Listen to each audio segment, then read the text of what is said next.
everybody, and welcome to Let's Build live from Oak Hill Works. How are we all this evening? I hope we are doing well. That Streamlabs logo seems to have got slightly darker and less obtrusive. That could just be me, but I'll be happy if it is. So yes, we're trying out a slightly different way of positioning the camera this evening, just so I can see if this works better. A for me, B for what you can see. Is that cuddle? Some kittens. It's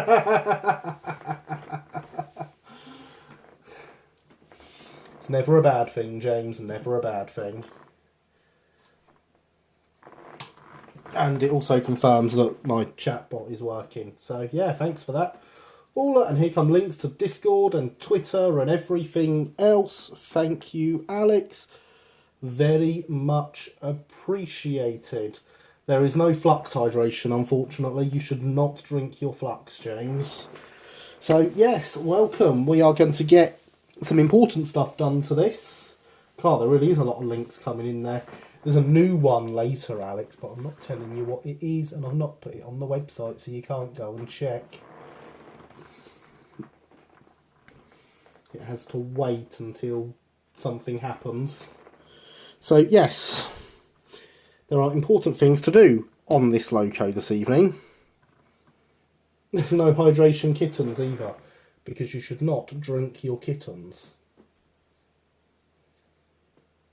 Although I do think hydration kittens should become a thing on there. I can see it being quite a good saying.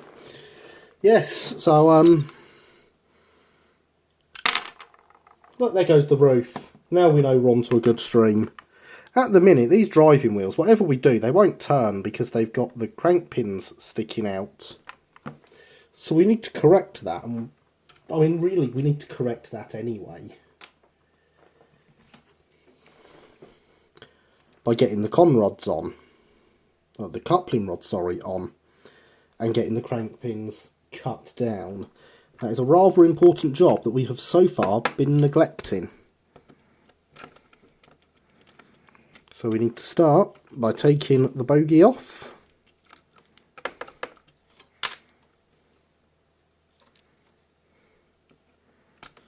I'm actually going to need the pliers here. So yes, how is everyone this evening?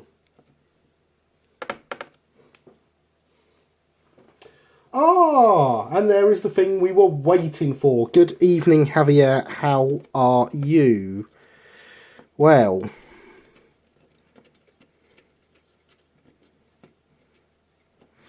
now that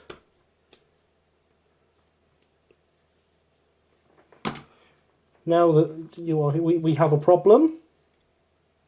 And what might that problem be? Please do enlighten me.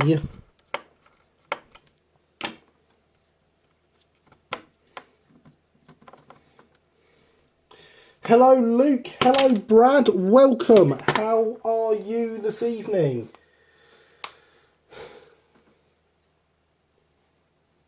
Feeling a bit fat today. This is my third day having pizza. Well, Javier, you are not going to believe this, but today was my third day on the trot having pizza. So, you know, it's not just you. Don't imagine any problems on days there aren't any trains supposed to be running. There's probably always problems at Euston. Hello, Heritage Railway Productions. Welcome. Yes, so, now that I've got that apart, Javier has arrived, and we've been waiting so that we can reveal a future project for those that haven't seen it. I am good too, thank you, Luke. And what we have here is a 3D printed loco designed by Javier. It is a Craven 042 saddle tank. There we go, we do have some focus. That was designed to run between Hailsham and Polegate. Has something gone wrong at my end, or has the stream not started for anyone? I'm hoping something's gone wrong your end.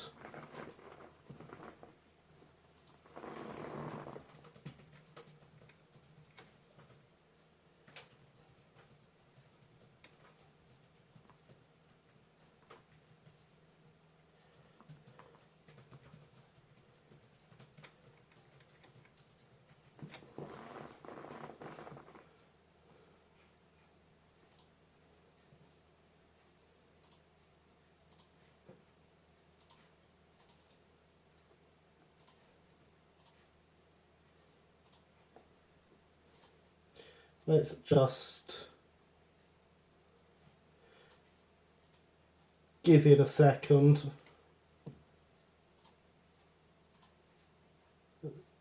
Clicked away to my Half-Life stream by accident.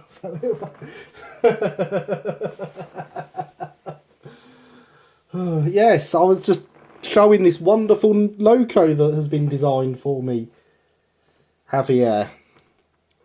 Now that you're here. So yes, James, now that I know it is working for you now.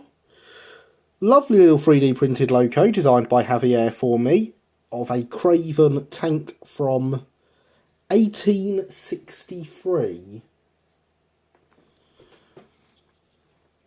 It is a fantastic little engine. 1868, sorry. It's a fantastic little engine built for Hailsham to Polegate. Hello, Becca. Welcome. How are you this evening? Couple of notes when you start working on it. I'll let you know when the time comes. Okay, brilliant. Thank you very much. So this will be, obviously, a future stream project. Let's see, there's not a lot of space in there for putting a motor and weight. But this was all worked out in the design stage. So there shouldn't be any issues, he says. And then the roof will sit roughly there on some supports that I already have. Now, Javier does all this 3D modelling stuff very, very, very well.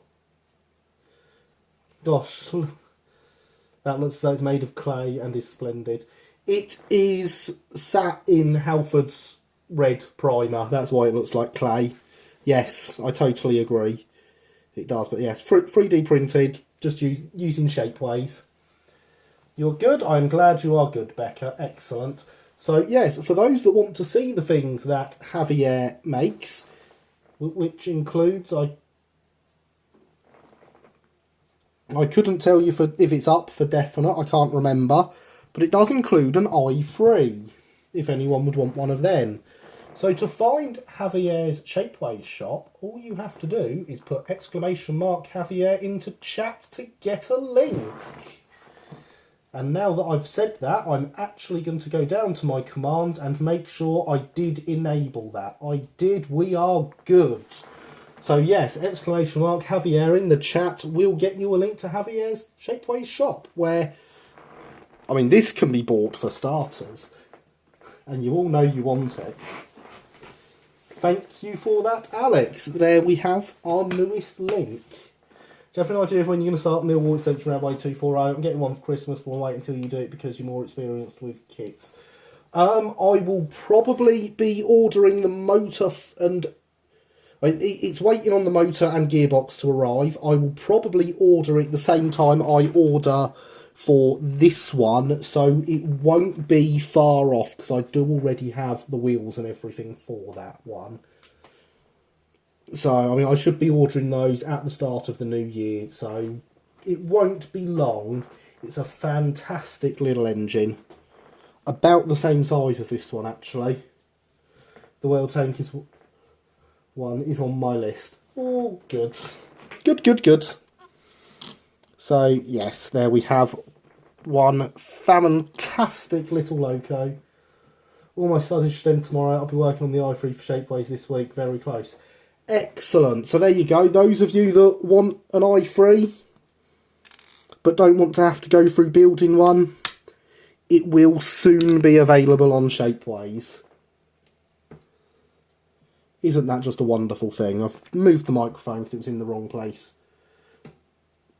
to block the light from my eyes.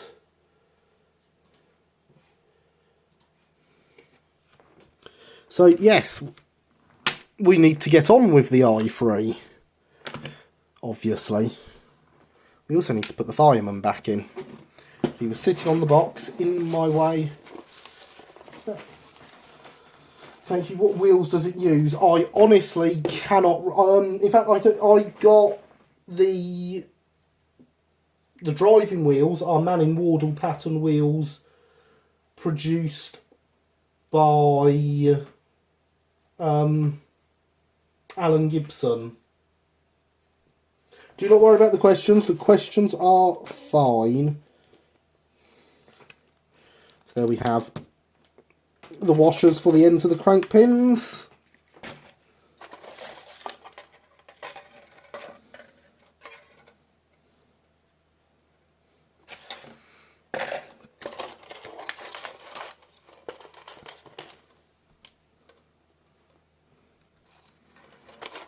And we have the coupling rods, which we soldered up from flat etches some time ago now.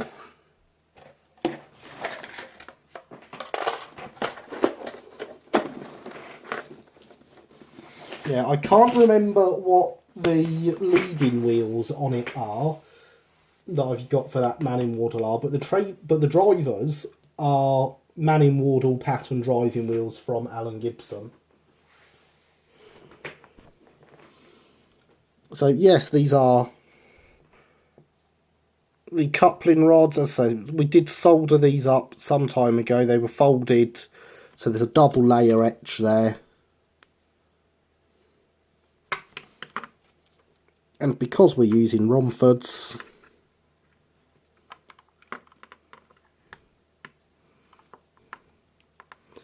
both sides should be nicely quartered enough that they will just slide on. Once we got the one on, then the other side should be lined up properly.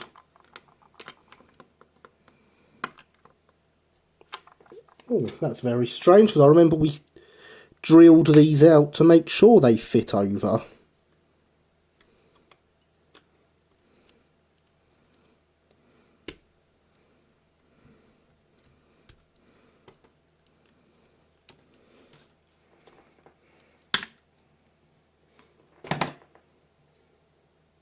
Also working on prototype engine number 21 if anyone is interested in that. Oh, excellent. You do tease, you do. I have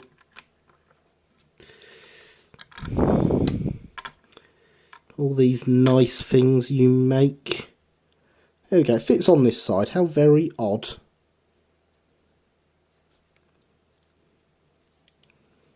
Although I am going to have to put that bend to brake gear back in.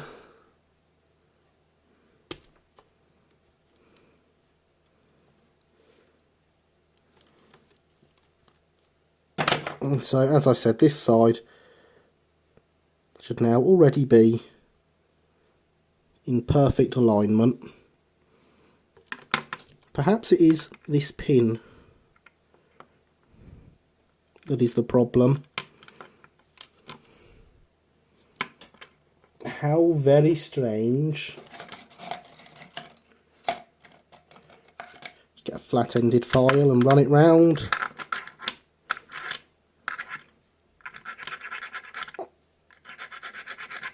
And whatever's causing that problem should go away.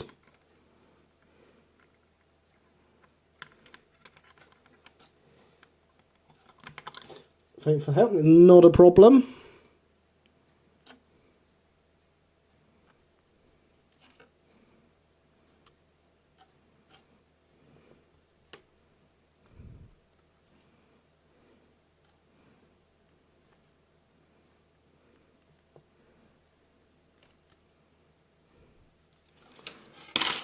So there we go, they sit down just like that. Oh, and there is the bot reminding us that it would be very much appreciated for any likes and subscriptions that we get. And remember, if you are not subscribed already, to hit the notification bell whilst you're down there subscribing, to make sure you get alerted when I upload a video or when I go live.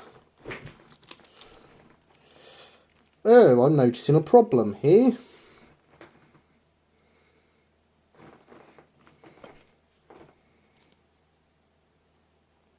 There's only 3 of them. Last time I checked, this has 4 driving wheels, not 3.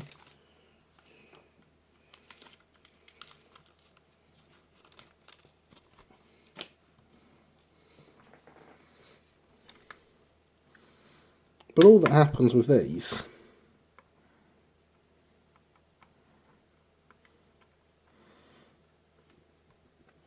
is they slide on,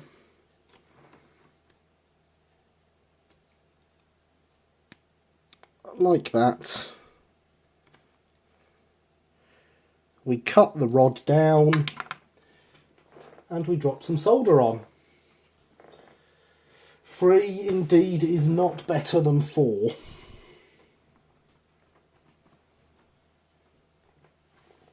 I shall get these ones on and then have a look in the box to see if the other one's fallen out. Because wherever these run, in fact I can see where they were on the wall of the shop. The hobby box from Uckfield when that was still a shop. Where they've punched the hole to hang them up is through the join there, so there is a hole in the bag, so it's very possible it's fallen out loose in the box, because I know there were enough.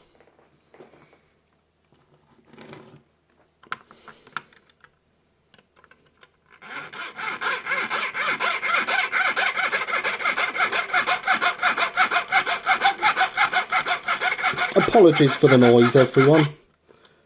I know it's not pleasant.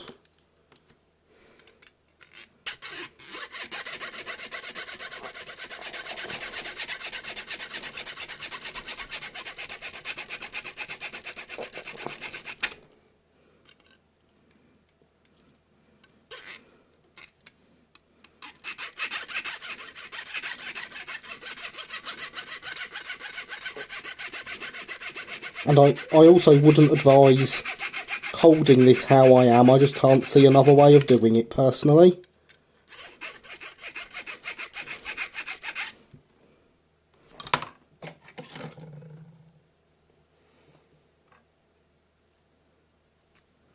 And there we go. So that comes off nicely.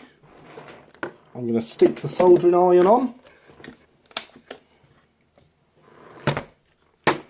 And whilst it heats up, we shall apply some flux. Harry, how did you cut your nail off? I3 and a saw. Yeah. Obviously been using this to do some wiring recently.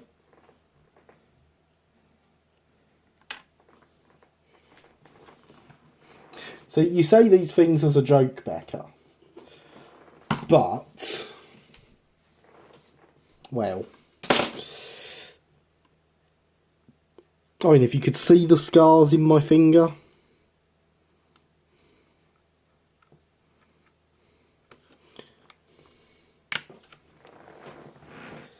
Put it in a bench vise. There's nowhere good to put a vise round it, Luke. Big issue I had making them was how large the tanks are. I've had to implement a tie bar to stop them from warping outward after printing. 3D printers don't like large flat surfaces. That is very interesting. I did not know that.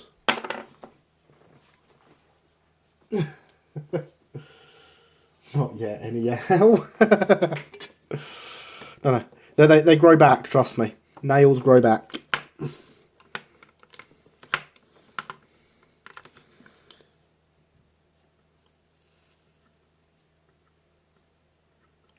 So yes, we just put a bit of solder on the end there, and that is that done. I should take that off the top of there so I can actually dip the brush in the cleaner.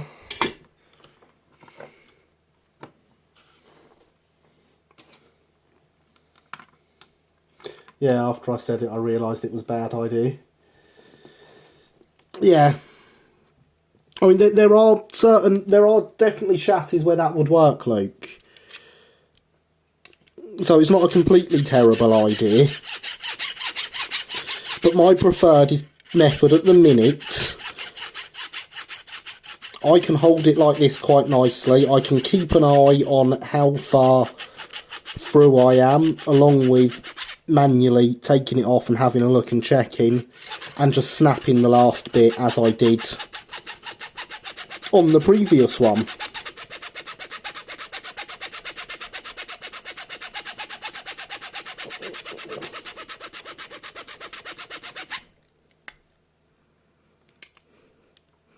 I've just realised I haven't put the bolt on there yet. That's silly. I need to put that on before I blooming do that. Now this crank pin's going to be weak.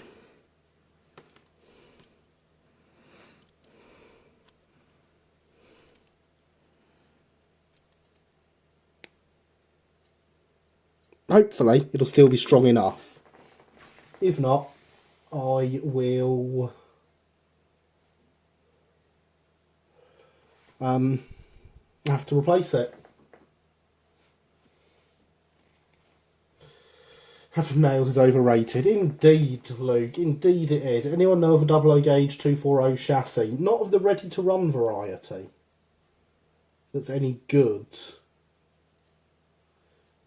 Obviously, there's things like turning a 14XX chassis backwards and stuff like that. But from what I understand, the chassis that come under those aren't great. With 16.6 wheelbase near enough. Through Shapeways they do everything, that's true. Photon, a lot of alcohol and spirit bath, then you bake it in UV. Yes, indeed you do. I have a couple of photon prints, as you know.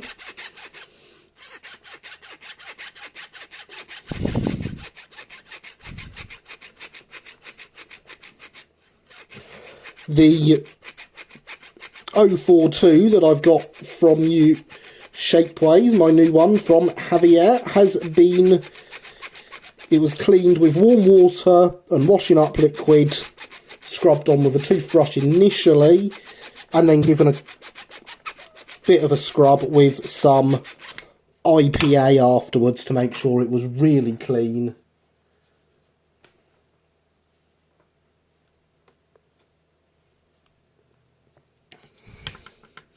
And then primed.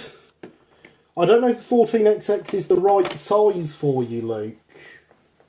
I don't know what the wheelbase on it is. Shapeways wrote in short, you need cleaning before priming.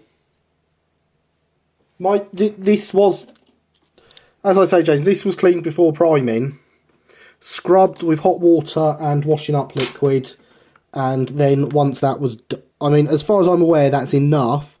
But I then scrubbed it with some IPA as well because I wanted to make sure it was actually clean. Obviously none of the primer has come off, so I can only assume that it is indeed clean.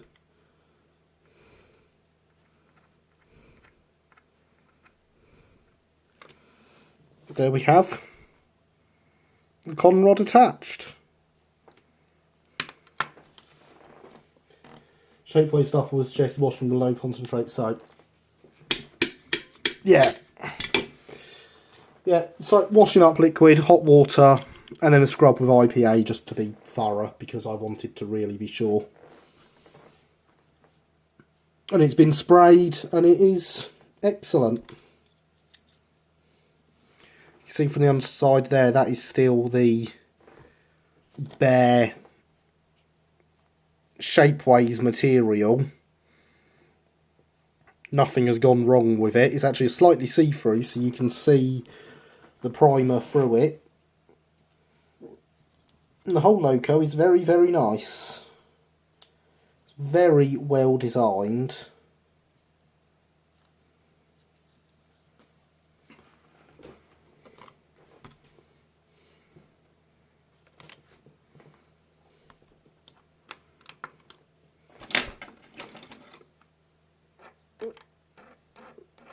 Let's just file that spiky edge off.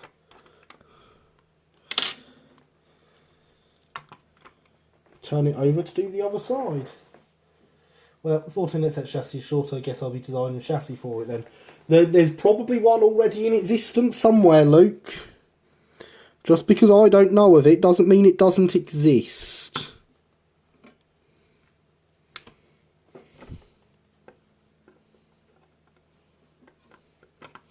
What is it for, Luke?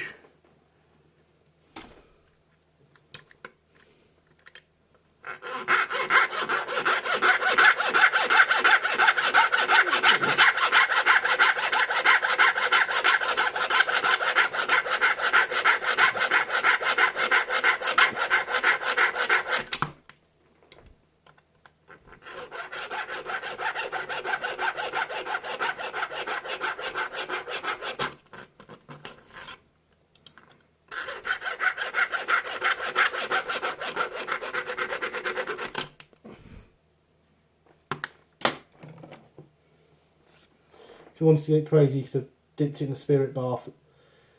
Would have made painting a tad easier, perhaps. Oh, really? I did wonder about an ultrasonic bath, but as I don't have the kit for one of them, but I did think of getting one if I'm going to be getting lots of 3D printed stuff. LNER E4. Is there no LNER E4 on Shapeways? Because why not just do a Shapeways search for an LNER E4? Someone's bound to have done it and have a chassis available.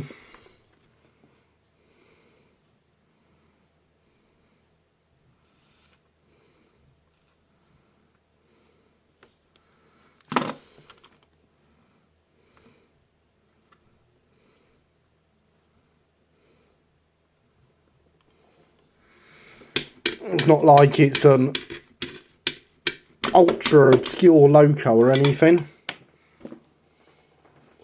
Right then, let's have a look in the box and see if we've got another one of them for the crank pin in there. It's got to be about somewhere. There certainly used to be that many, be enough of them.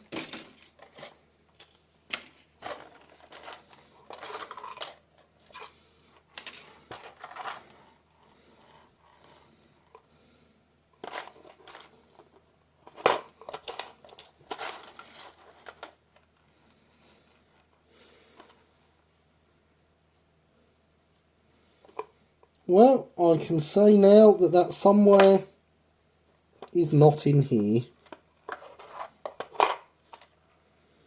That is a shame. I shall find that at some point through the week and attach it off camera.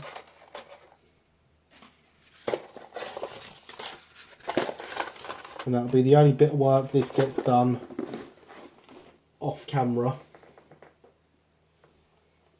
Gavin from SCC does both that with his models, but he goes all out in the design and treatment process. He does indeed. He does indeed. Oh, nice Craven tank. It is a wonderful little Craven tank, isn't it? I'm so happy with it, Killian.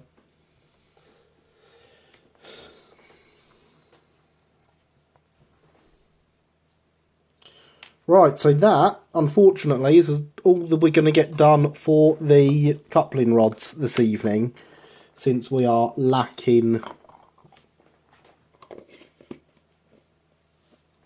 in the other bit for the crank pin. Now, transfers.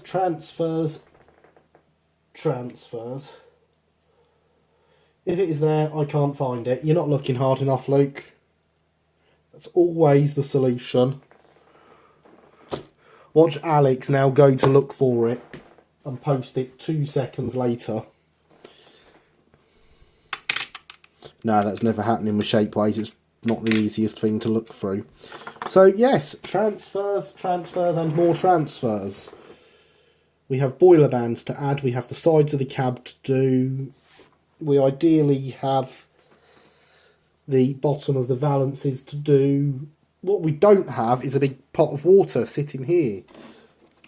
I knew this big gap on the workbench looked odd earlier, and I couldn't think why. And it is, of course, because I haven't got the pot of water out to do the transfers. So I had best go and do that. It's been a rather busy day, as I have said already, and that'll be why I've managed to forget that. Shall return momentarily, ladies and gentlemen.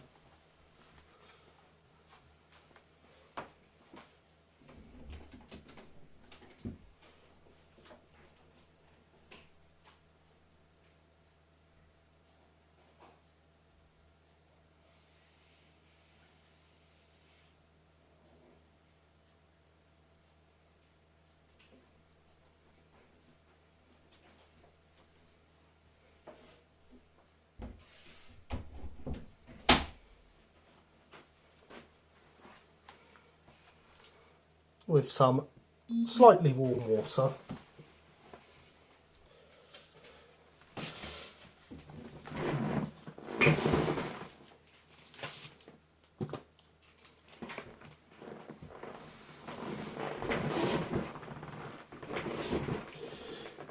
There's no transfers command. Though you are quite correct. Hydration is important. We are half an hour in and I've not had any yet.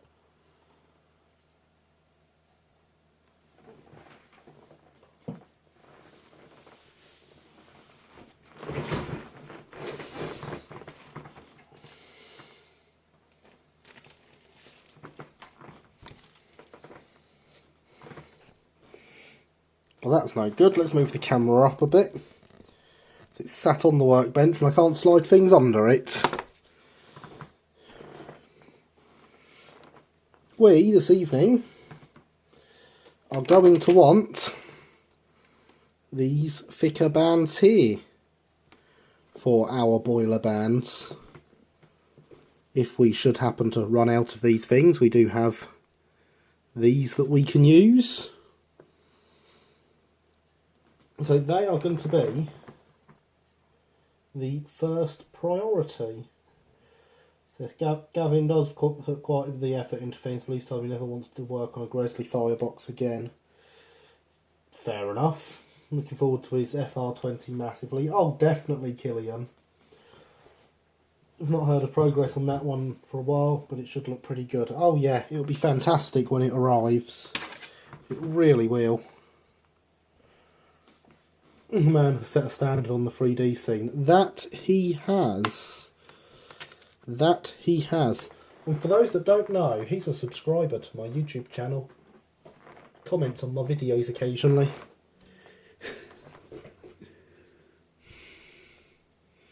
Makes me very happy.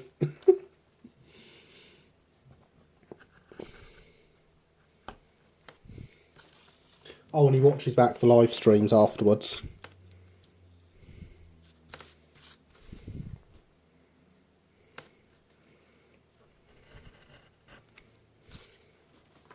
In fact, he told me he sits and watches my live streams whilst doing CAD work. And I can't tell you how happy that made me. I love the idea of being background music to talented people, of which I know there are a few in the chat this evening. So I must ask, does anyone have any projects going on themselves this evening?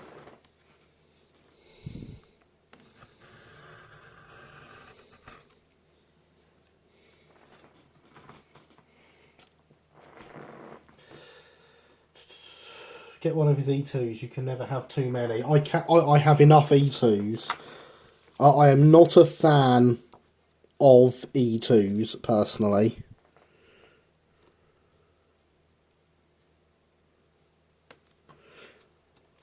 The ones I have are to fill my roster of collecting all the Brighton engines.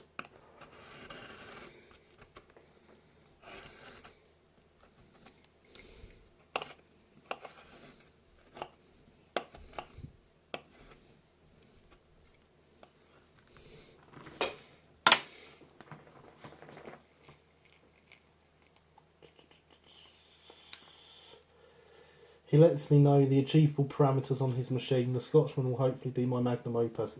The Scotchman will be great, Killian. And I have no doubt of more greatness coming out of you in the future. Yes, wrapping Christmas presents without any sticky tape. That's an interesting new one. James, I have lots of sticky tape for wrapping presents. Goth Mammoth, brilliant, Killian. I did see that you'd posted some pictures to the Discord. I will be having a look after stream.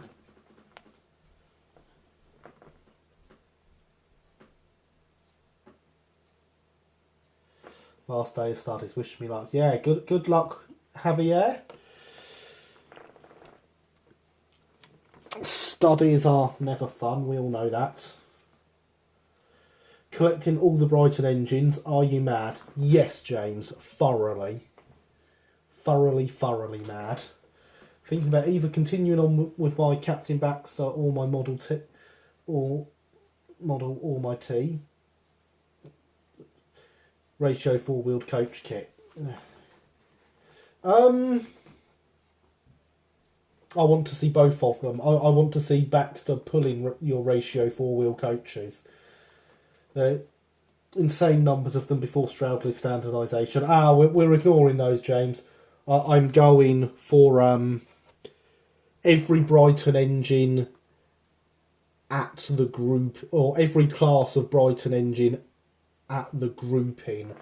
There are obviously some exceptions to the rule and Craven engines that I do want, but I'm not counting them on the definitely must-have list. There was about 70 of them though, yeah, so it was quite insane. Use Ribble. Ribble, of course. Why didn't I think of that? That's quite obvious, really.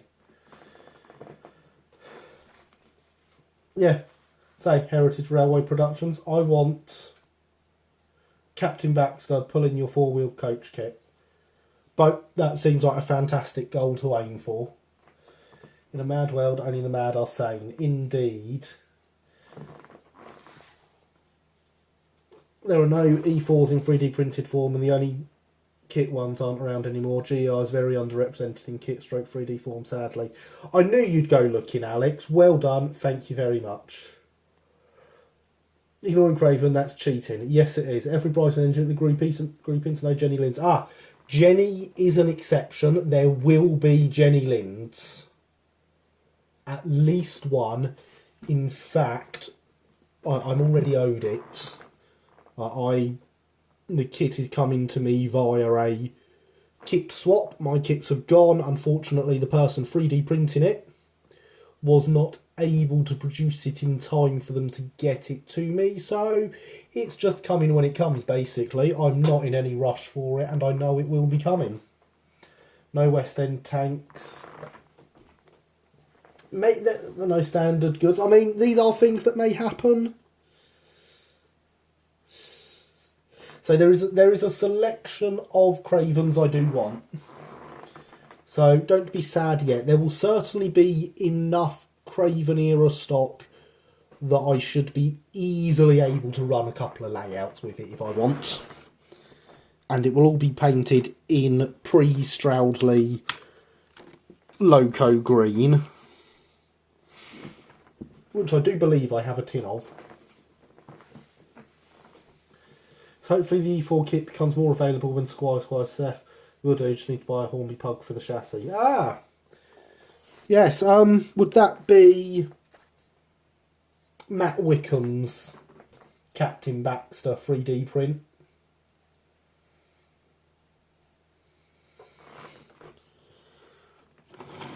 Oh, grey singles, that's going back some. I've not even begun investigating locos from that early yet. There is an engine that came from the joint committee that I do want, James, so it's possible.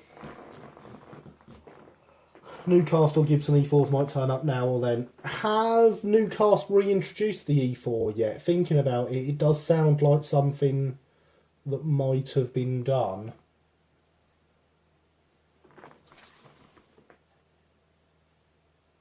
I've taken a definite interest in very early LBSCR, not for railway modelling, but for Simutrains Extended.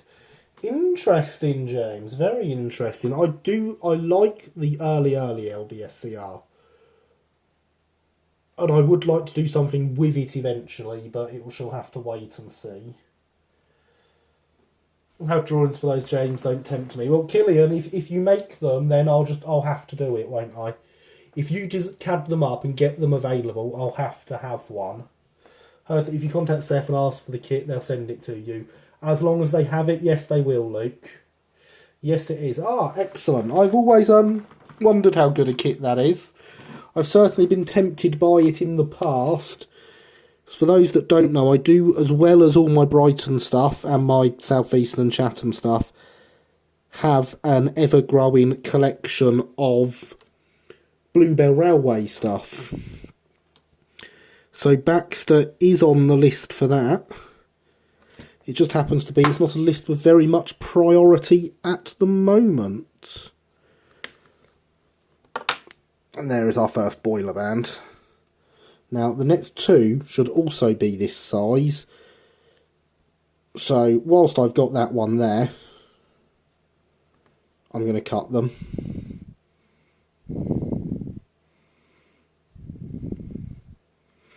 And then they can all get a soak in the water.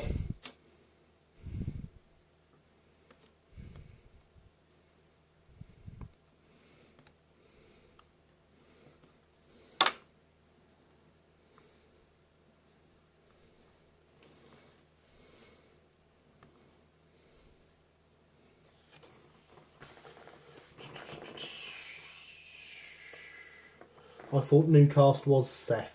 No, Newcastle is owned jointly between South Eastern Finecast and Branch Lines, but there are certain kits that they, in theory, they've got everything, but there's stuff they can't find, such as the Brighton K-Class. They know they are supposed to have it. It was on the inventory of stuff they acquired, but they cannot find the moulds or the masters for it, Luke. So as long as they can, they will eventually. Download Simutrains Extended at some point. I should love to see early 84's LBSCR engine built on the live stream. Oh, it'll definitely happen at some point, James. Simutrains Extended. I will try and remember that, James. I will try and remember to do that and have a look, definitely. If you want my Captain Baxter, you are welcome to it. I'm not likely to use it now. How about this then, Alex? I'll take it off you. But if you ever want it back, you let me know when you have it back. Between Javier and myself, most of the nicer Cravens will likely be covered. Indeed they will, and that's the problem. Hang on a second.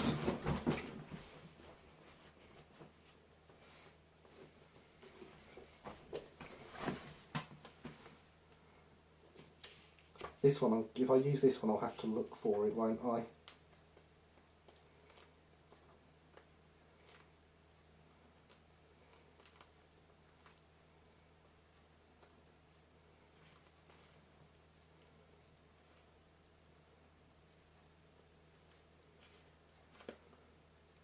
Because I do have something I would like to show you for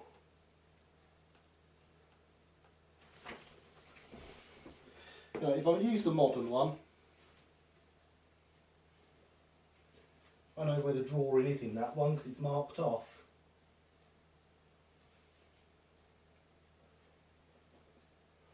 Although it appears I've been looking at it somewhere and not put it away, which happens quite often with books here. There it is.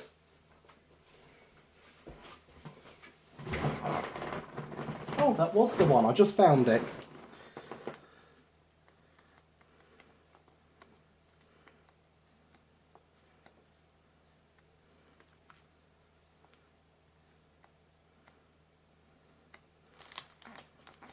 Now I've gone straight past it.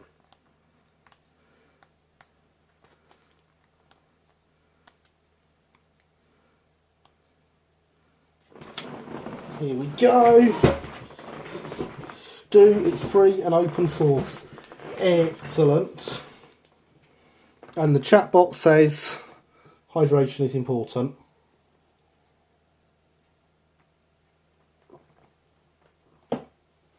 So many choice of engine, but so long for my American steamers. So, this book, being a first edition 1903 book, there is no way it is still in copyright.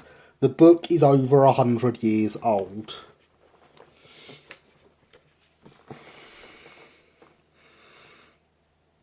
Number 115.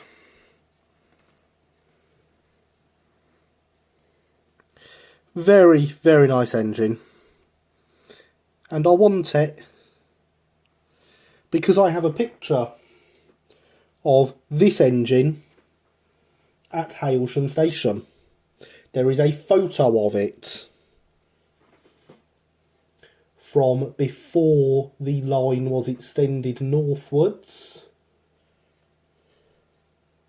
Chances are the photo is predating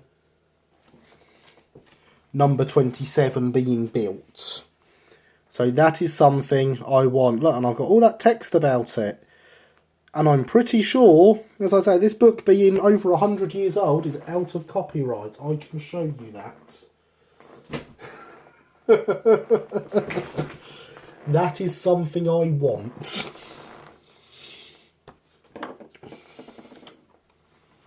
Okay, I'll do 115 in exchange for a copy of the photo.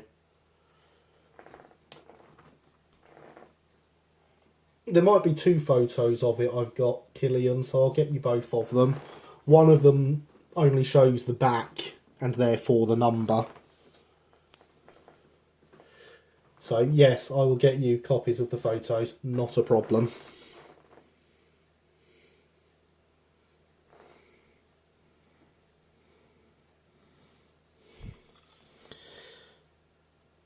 Right, now, I believe I said something about boiler bands.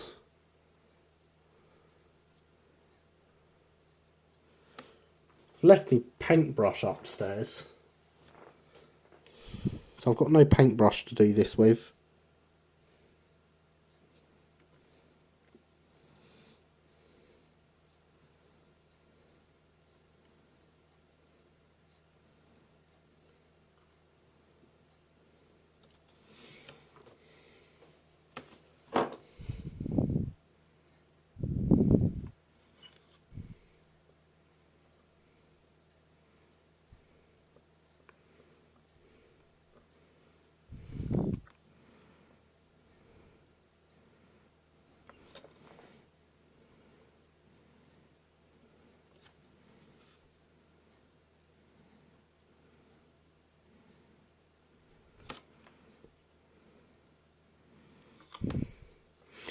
And one nicely fitting boiler band. I dare say, was that a bucket they used as a filler for the tank?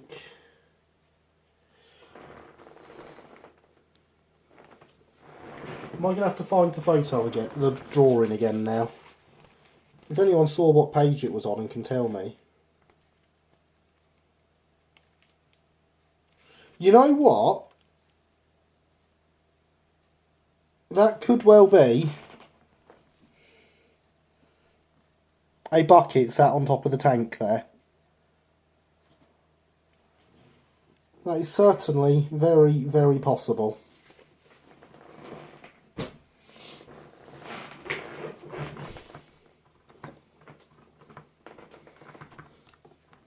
I'd also like to point out to everyone that I never get that book off the shelf, ever.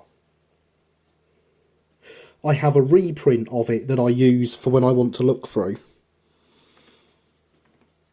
But the reprint claims a modern copyright. That one doesn't.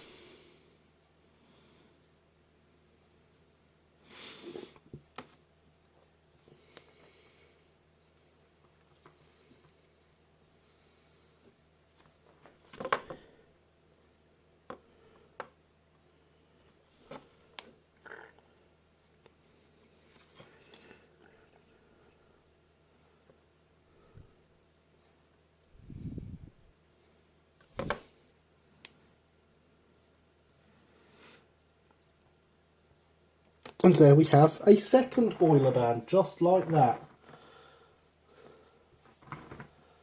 Post it in Discord. Thank you, Becca.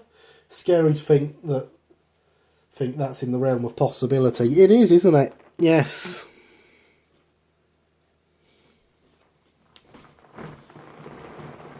For anyone that doesn't have this book, the modern reprint looks like that and can be found quite cheap on Amazon. It is a great book, full of information. And obviously that modern version comes up for sale a lot more than the original.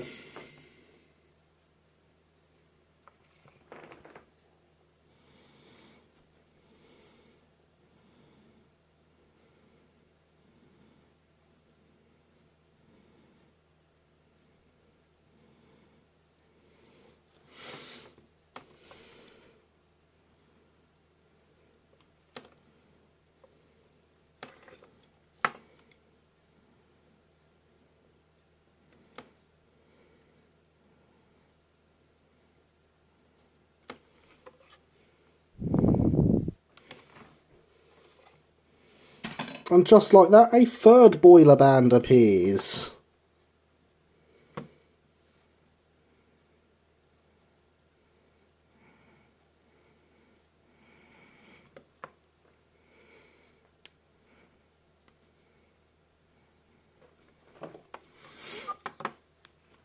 And that is, of course, the end of that section of sheet. Oh god, I've knocked the charger out at some point. We're down to 22% battery with 2 hours left to go. That is not a good sign, ladies and gentlemen. If the phone dies, the stream ends.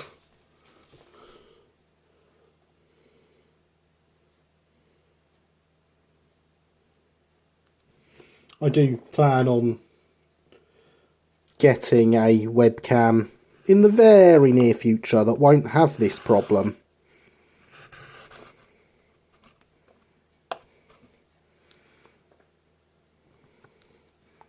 And that will be possible thanks to your kind and generous donations made over at my Patreon. Patreon.com/Oak Hill Model Railway, I think. Exclamation mark Patreon in the chat. Which does indeed, all the money from that goes towards improving the stream and keeping it running for all of you. For those that don't want to make a monthly Patreon donation but do still want to help the stream, there is a donation link, which I really don't know the donation link, but that is at exclamation mark donate. Thank you, Alex, at streamlabs.com/Oak Hill Model Railway /tip, apparently. I genuinely did not know that until Alex posted the link, so I thank you for that.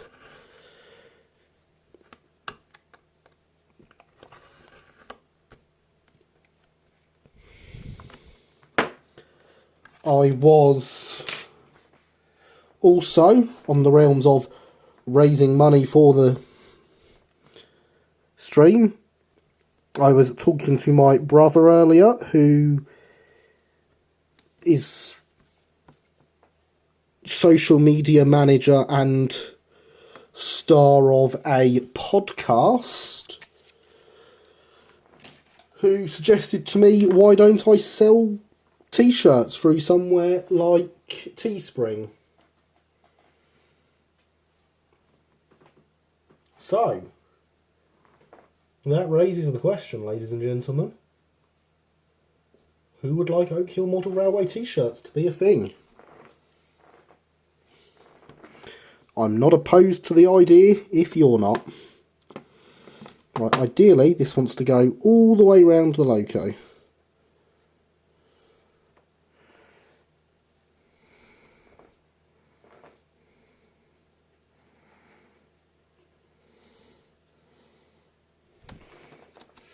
So yes, opinions please.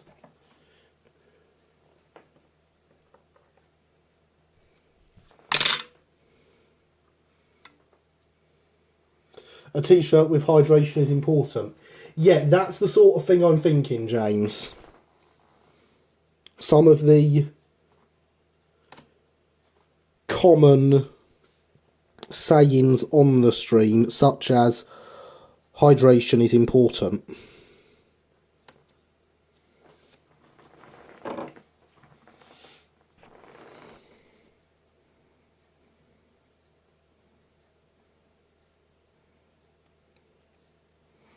Right, there's a nick in there that we can just about see with the light on it properly.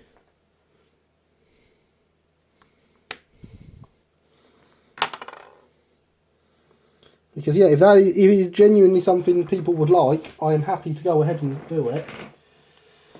I'd buy an Oak Hill t-shirt with a D1, E1, A1 front view. I think it would have to be an A1. Of course, the channel logo is an A1. Merch stores are pretty common these days. I can't see an issue. Speaking for myself, I don't wear t-shirts. I'm not one for buying merchandise generally. But it would be hilarious to have a "you can never have too much flux" t-shirt and to see people wearing them at exhibitions. That would definitely be one of the sayings I would want to put on a t-shirt, James. So yeah, this is something that could happen in the very near future. It is certainly possible that there will be Oak Hill Model Railway t-shirts appearing very soon. And, indeed, that they may in fact say, remember kids, hydration is important.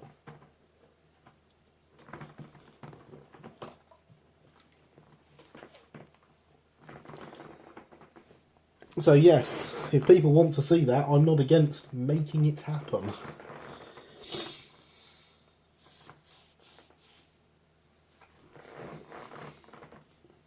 And they don't have to be t-shirts, James. I'm sure Teespring do other things. Well, in fact, I know Teespring do other things. So I'll just have to see.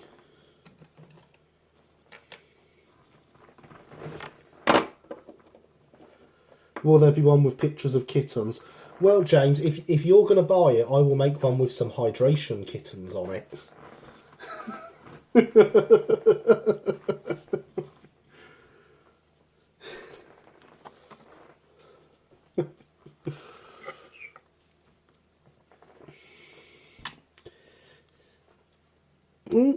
We don't want that slipping off there. I want you staying put, transfer.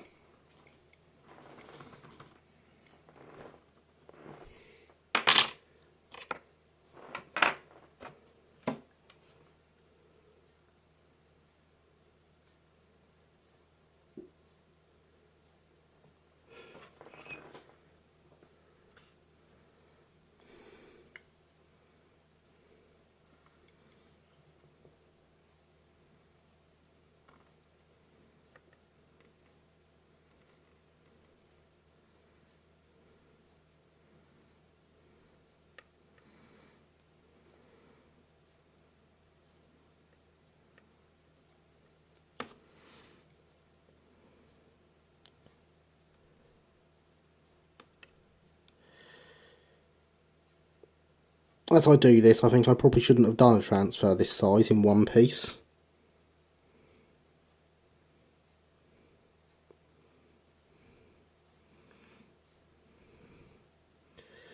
But I also think it's a bit late now.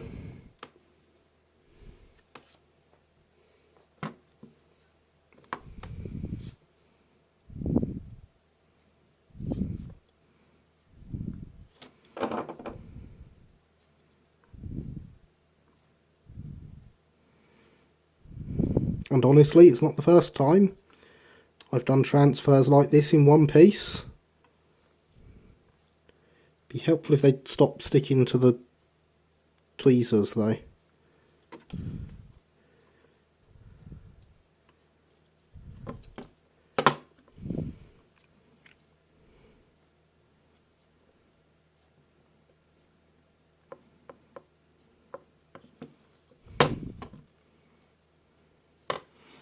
Oh, it's not far enough through for me to grab it yet. Oh no, what if I just broke off the regulator handle? I don't even know how I managed to break that off.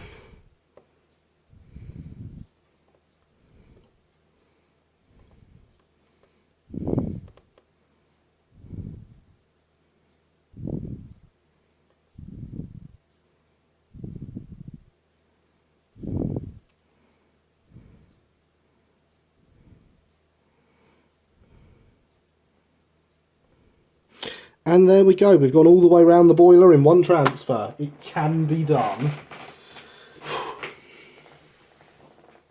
If you've seen the channel website, it's really cool, have a look, oakhillmodelrailway.co.uk. Thank you, chatbot, for shameless plugs. Go away, backing paper. But yes, that is the regulator handle from there that I've managed to break out. I'm not going to be able to resolder that now with all the paint on there, so that will have to be glued.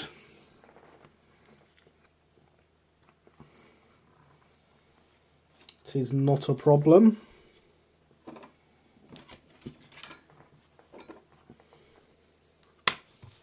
You want this way round.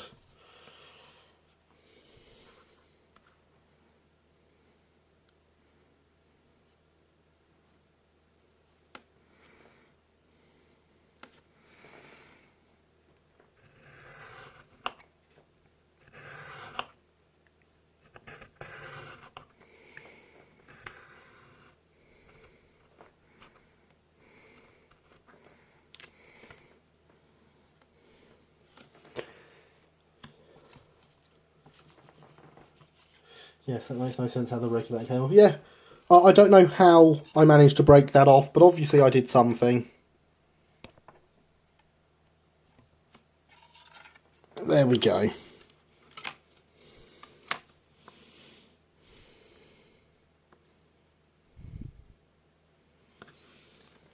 And whilst we're doing the transfers, I should say I got a message via the RM web thread earlier from Ian McCormack of EB Models, wishing us well in the stream. He's having a fantastic time out in New Zealand, although does not currently have the bandwidth to join us.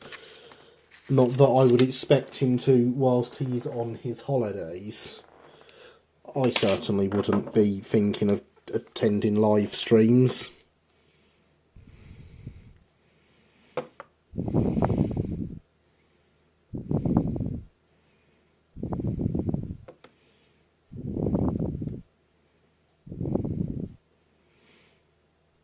But yes, it sounds very much like he's had a great time on the South Island.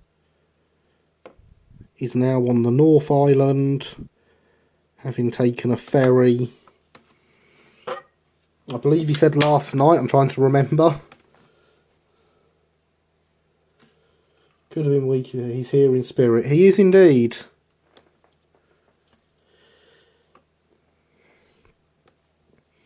I did let him know that his transfers were performing a sterling job.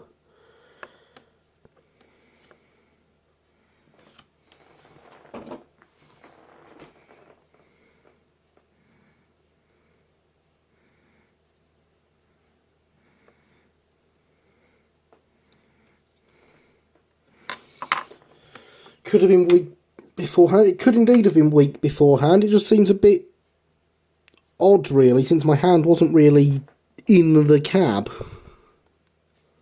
There is the nick I have just put in.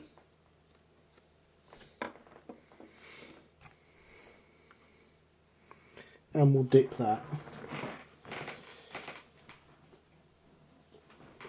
Whilst that is soaking, I am going to refill the hydration vessel, as hydration is still important, as I slowly watch the battery charge slip down. Despite the charger being back in, we are now at 20%. Come on, everybody, smash that like button to show your appreciation for our host. Thank you, Alex the Mole. Yes, please do go and hit that like button. It helps the channel greatly. Then, it makes a huge, huge difference to how we perform on YouTube, and it really does help boost the channel. And obviously, eventually, if we get the channel big enough, YouTube will start paying me to do this as well.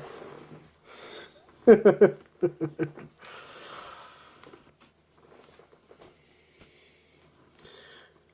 more successful the channel becomes, the more I can do.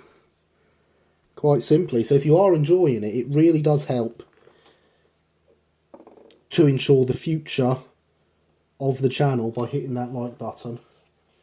Boiler bands look good. Yes, I am very happy with them. We've just got one more to go. Obviously, where the boiler joins the smoke box. It is really looking like a fantastic engine now, isn't it? Even with its rather large chip in the paintwork there. That's not good.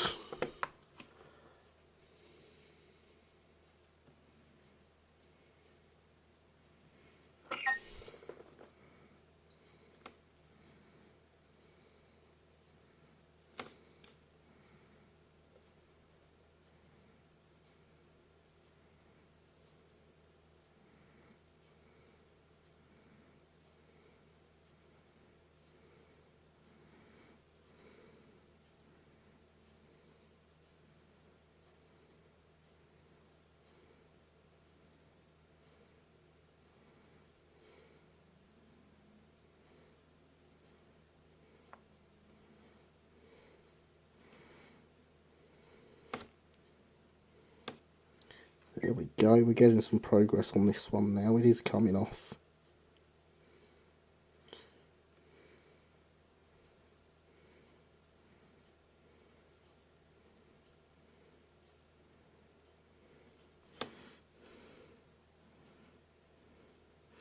If I could keep a tight enough grip on it.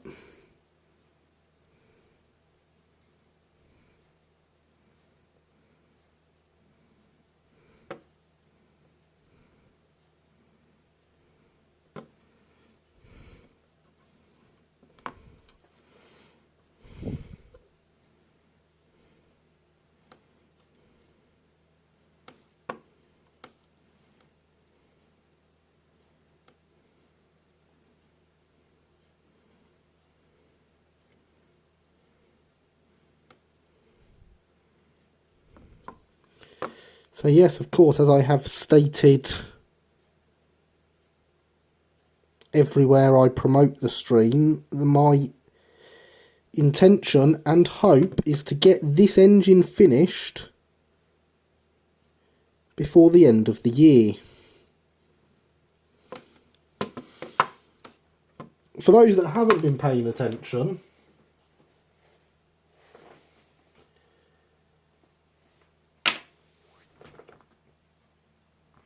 we only have one more live stream this year, because after next week's live stream it will indeed be New Year. So watching my phone dip down to now 19% is not great. It is not great at all. A large chicken in the paintwork? No, a large chip in the paintwork. French fries. Now working on my railway's number 3 locomotive. Oh, interesting. Please do tell. I take it that is Baxter. Hydration's still important.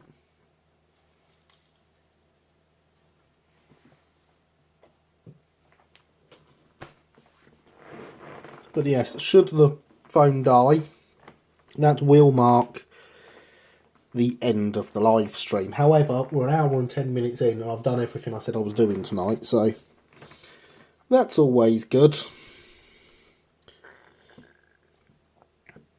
As I say, we do actually want lining up around here. Now this chip is outside the area to be lined, so I could get those transfers on and paint it tomorrow or next week. You know, in the future is the point I'm making.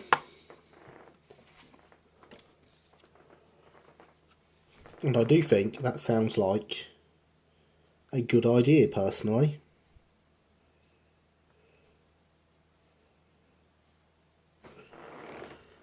That's the one we want for there.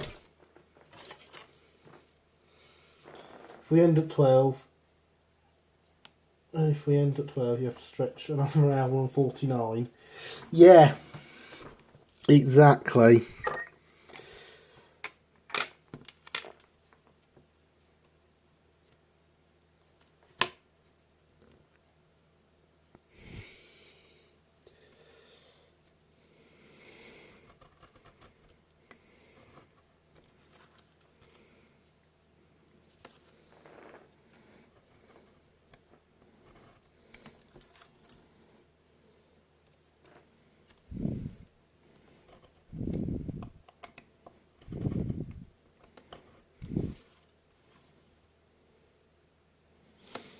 Normally the phone would start with more charge than it did this evening, but not being home kind of prevented me from charging it.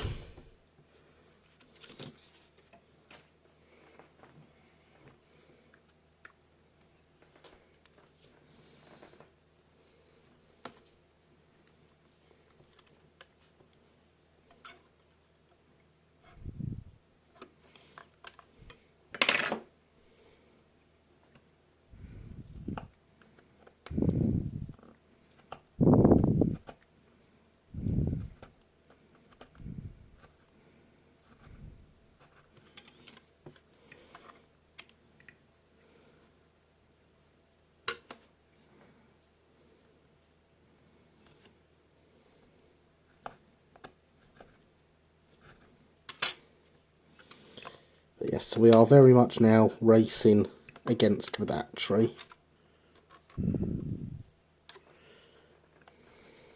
No, don't do that.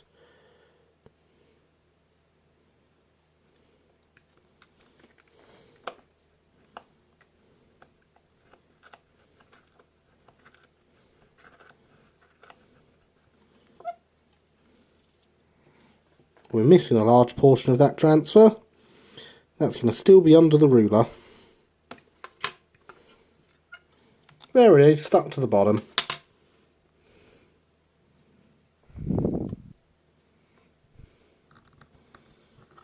Just going to take this off screen quickly, where I can get a straight down chop on it. There we go. So we now have... We have the corner, that's what we were after. 18%.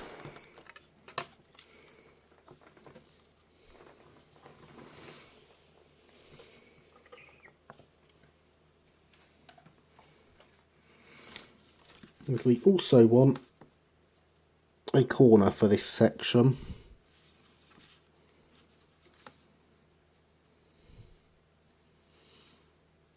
And I'm starting to run out of those.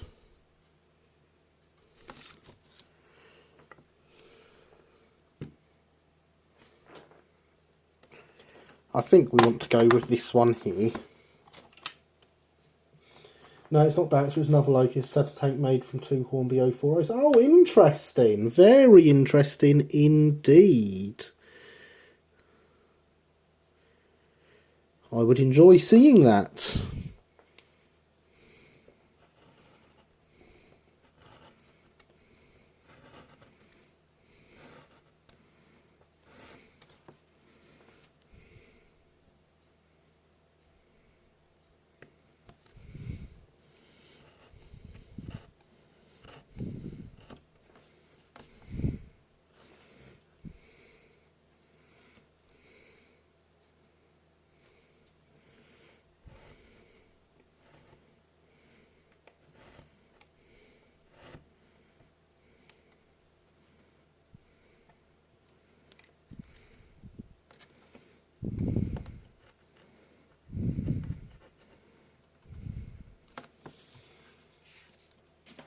Oh, and I see the Discord and Twitter links going up. Yes, if you are not already, the Discord server is a very, very friendly place to come and join and do some railway modelling through the week.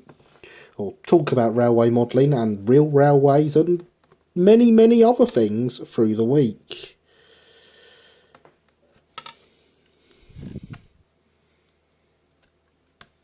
Earlier today there was a sneak peek of what should make Tuesday's video.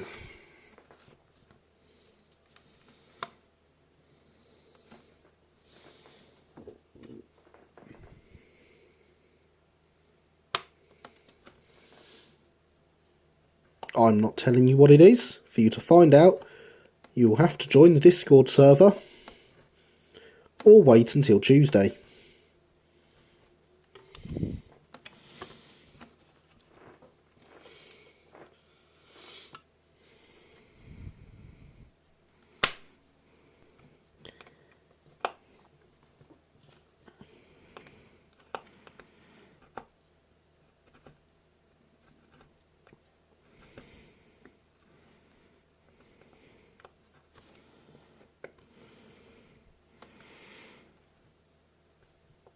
But I can assure you,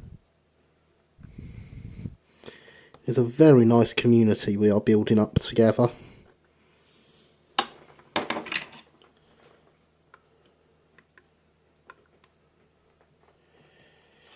A community I am very proud that has come out of my YouTube channel.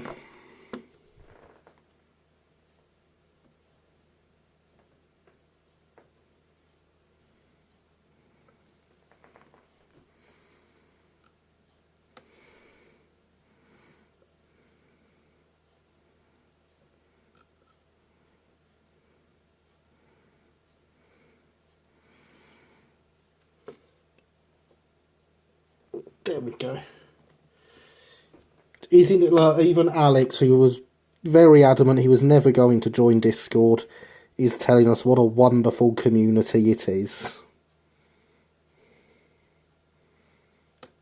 Yeah, after he was convinced to join Discord. And has not regretted it since. Even when he has.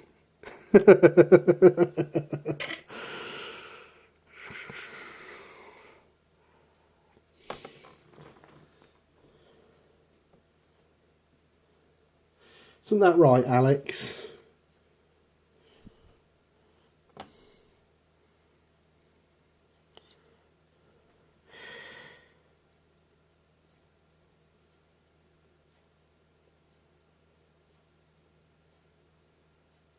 Should not really be doing these two together. You should, of course, move on to a different area and get something different done whilst the first transfer sets. However, I didn't think this was going to touch. It clearly is.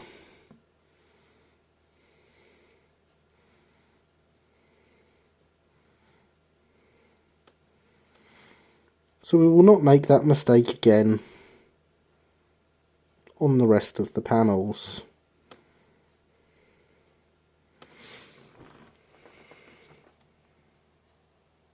But there we go.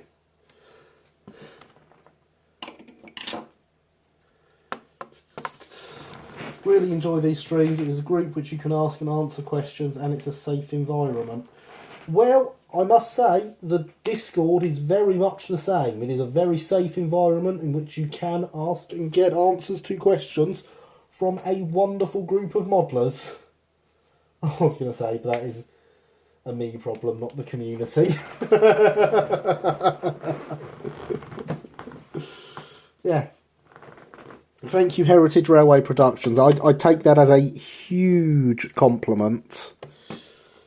It's exactly the sort of thing I wanted from the streams.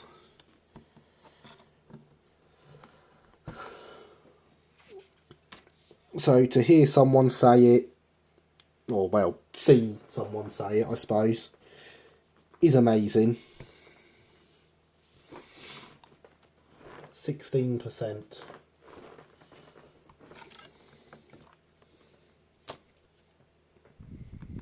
Now, if someone records the times I'm giving you these, you can work out how fast my phone is dropping and estimate how long it's going to last.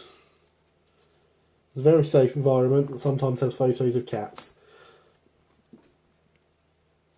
Accurate description of my Discord server, yes.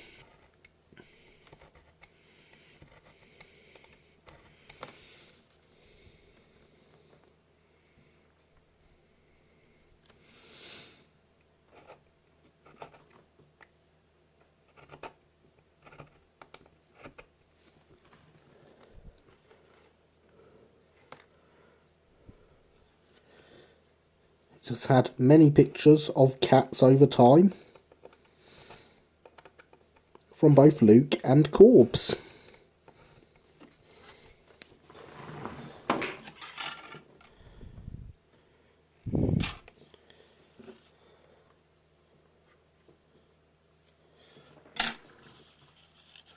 We've dropped circa 3% in 10 minutes. Oh, that's not good. That's really not good.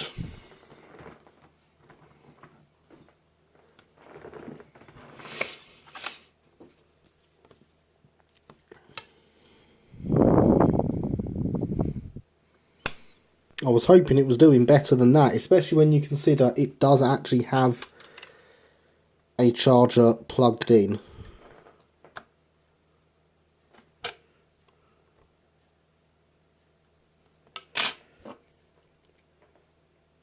Of course, if it dies and the stream ends, I will stop there. I will not carry on modelling. So we will be picking up wherever we leave off next week.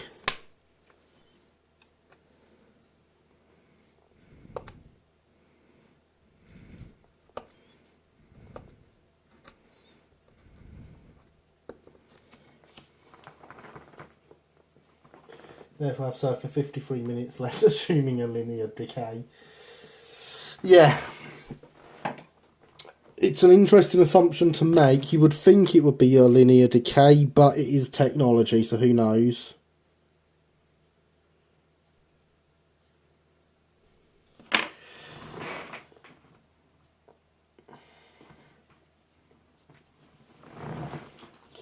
Good evening, looking in between. Icing the cake requires as much patience as Brighton lining. Good evening, Stephen. I hope you are well this evening. I approve of cakes. What if it dies and you don't notice instantly? The phone is right in front of my face, Luke. So the big light in my face will go off when it dies, so I will notice instantly.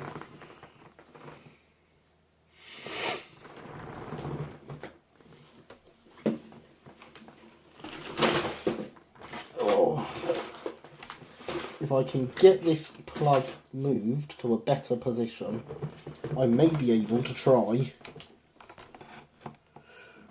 Yes, I can. I'm going to try removing the extension from this charger and see if we get better charging out of it.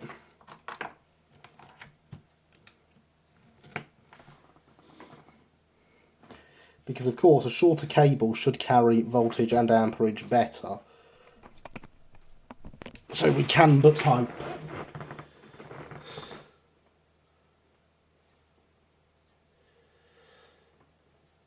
Has anyone got one of the re-releases of the Bachmann C-Class? I have not. I have. It is on my. It was pre-ordered, but it was through Hatton's, and I never got round to pre-ordering it. So, yeah, I'd like one, but I don't actually have one. I need to cut the end off this transfer. IEG gave me such a headache. Yeah, it is one of those liveries, isn't it?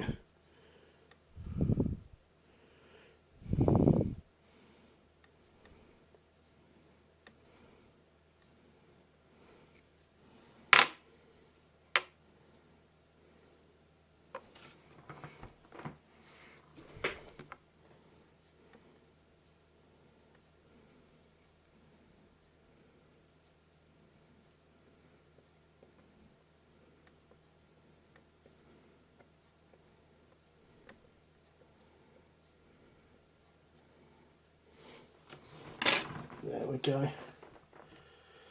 Streaming is always going to take its toll on a phone. Indeed it is. As I say, hopefully in the very near future,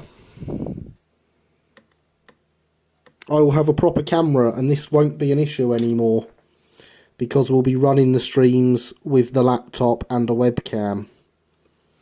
Right then, there is that section done. Let's get the ones on this side done.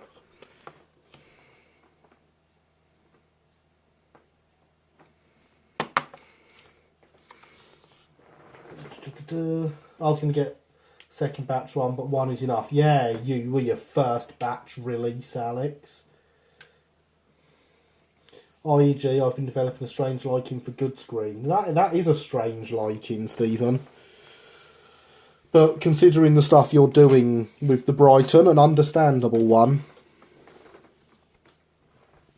I assume you're getting the E1 in good screen when it comes out. Be ideal for all those wagons you're doing.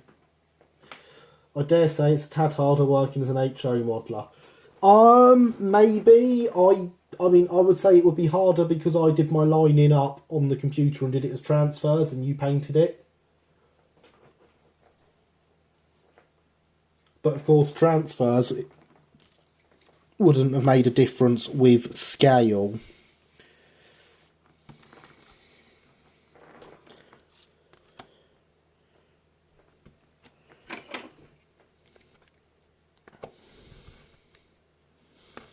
Or at least not for that scale anyway.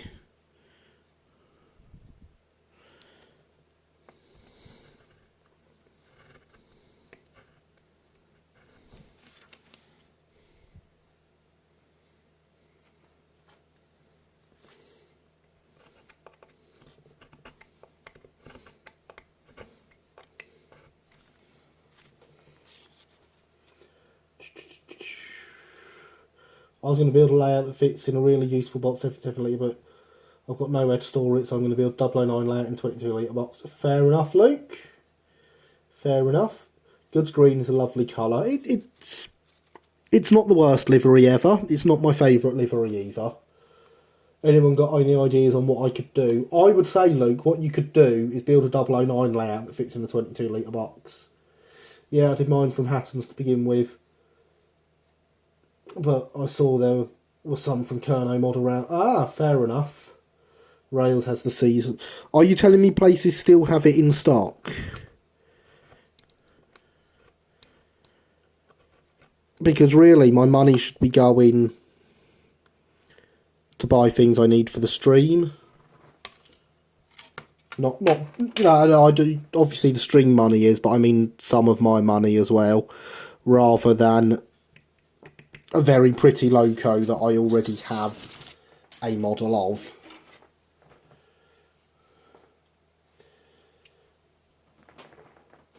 Transfers would have probably been better, but I abhor dealing with them. Fair enough.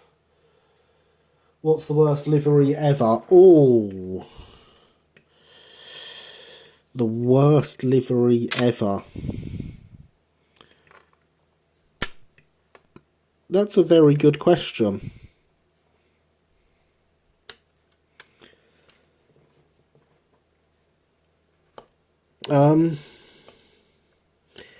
In all honesty,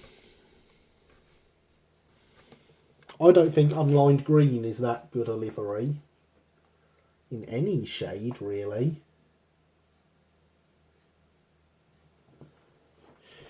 And I'm not a fan of malachite on the Southern.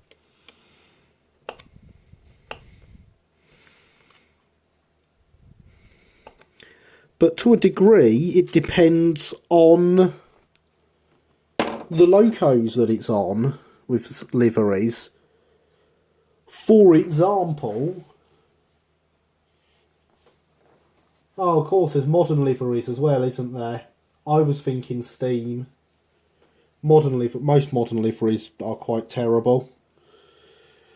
But yeah, so a lot depends on the loco, because of course improved engine green would look terrible on one of these, I think.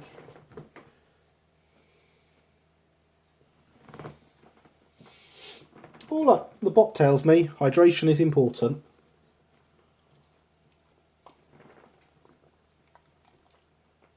It's always having more than 15% battery. Might do, but after any livery where the whole engine is painted black is the laziest livery. That's definitely a lazy livery, yes. Well, it's means what? Goods Green E1 is what I've had at the back of my mind. Point as it is, I think the one advertised, but that's some way off. Yes, I do believe that is the one advertised. So is that pink 66. Surely those are better than purple First Great Western. Yeah, purple is a terrible colour. All the worst liveries are from post 1990. No, I never even thought about modern liveries. That's how often I think about modern railway stuff, is I forgot modern liveries were a thing. You folks have that modern metro called Southern. We have a railway operator called Southern. I hear a rumour they run trains occasionally. Very occasionally.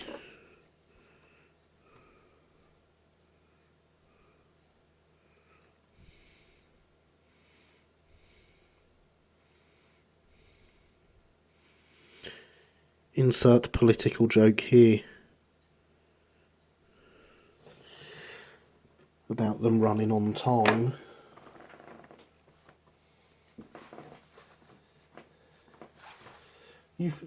SCR Green has been my favourite livery. Chatham Green and Improved Engine Green are my favourites. Been rather taken by backdating of Bachmann E4 in the latest Brighton model. Yes, that does look good, doesn't it? I have a partially done one that I started some time ago. Linny has also done that.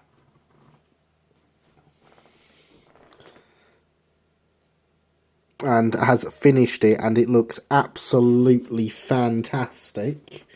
Mine will be Partridge Green when it's done, which was the last loco to be wearing Goods Green. Forgot that modern liveries were a thing. What did you imagine they painted trains in these days? Honestly, James, I forget they run living in Southern Territory. I forget modern trains are even a thing. Is that what they do now? Yeah, they claim to run trains now, Southern. I assume they claim to have a timetable somewhere. Very wild claim if they do.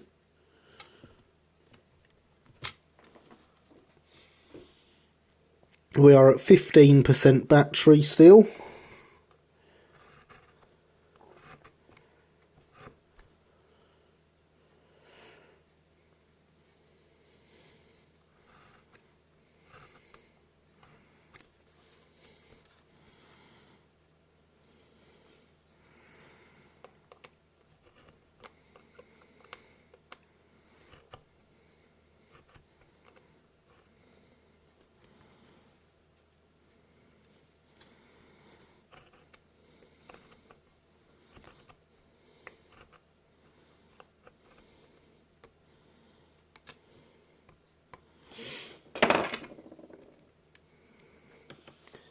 There we go.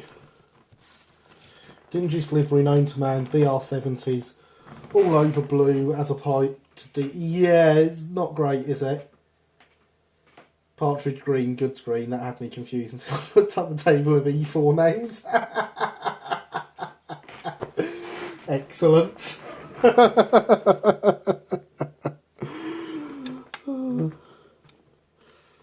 So I'm not a fan of Conrail Blue. I am not familiar with said livery.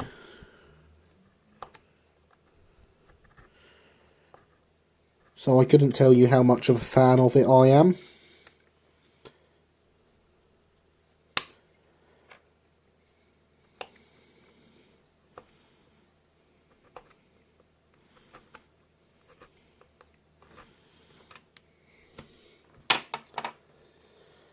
Or not a fan, as the case would probably be.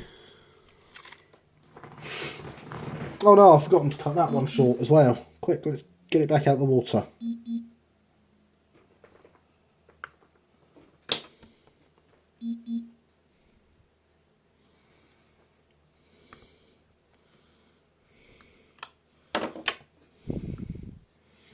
Let's get a little bit more water on it. Just like Southern, they claim to be a railroad. Ah, another one of them, eh? Yeah. So there's definitely there's more days where I go on the local news to see that Southern trains aren't running than there are days that I don't see that.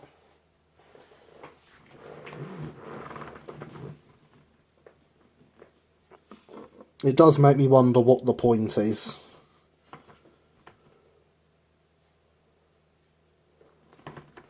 We are down to 14% battery. It is now alerting me of low battery. Chances are it is trying to put it into battery saver mode, but can't.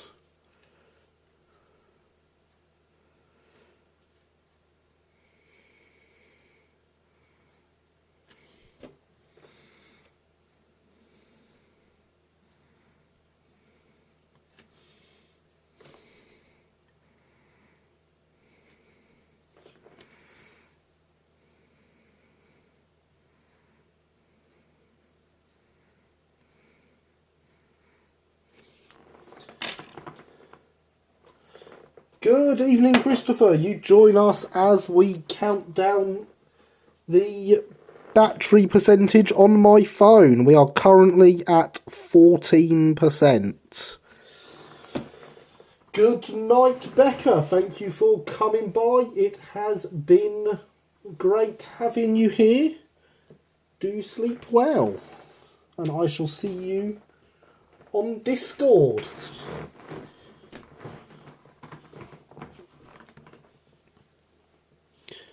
Right, so that is them done.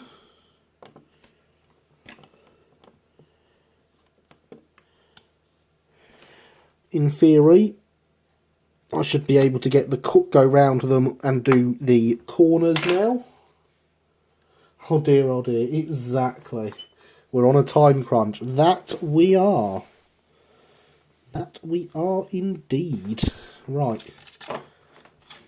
We want this corner, don't we? Yes, yes we do. It is indeed a bit of an oh dear moment.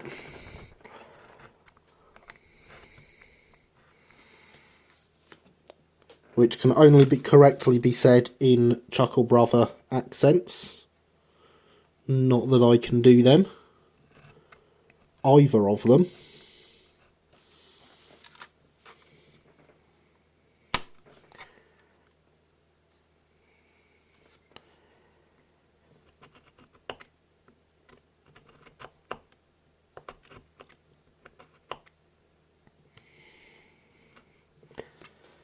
So yes, I can. I hope the phone doesn't run out.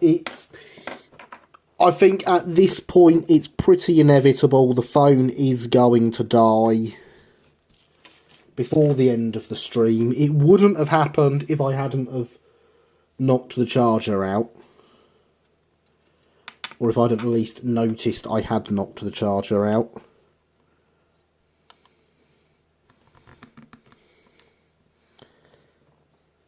Yeah, that's going to be okay there.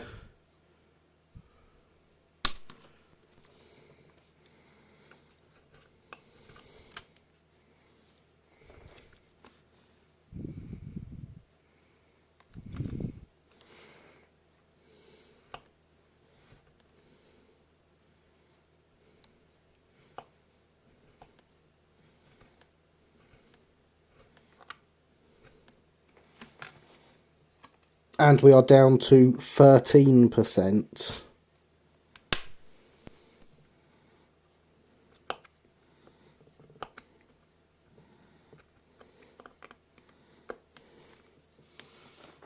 These are not my favourite numbers, ladies and gentlemen.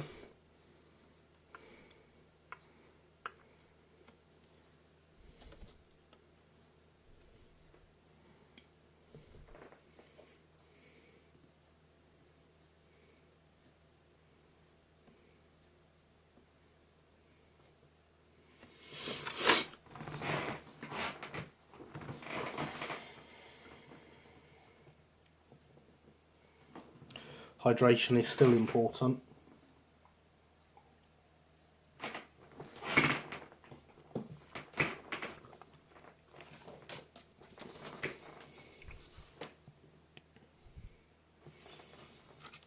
I have 2 more corners on here. I will cut this one now whilst we wait for that one to soak a bit.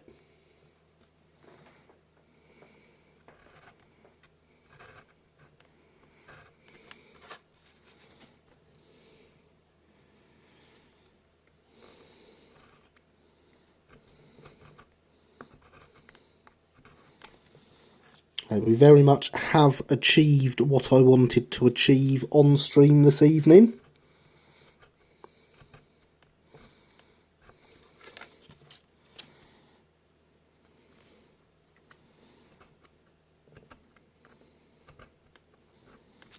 So that is a plus.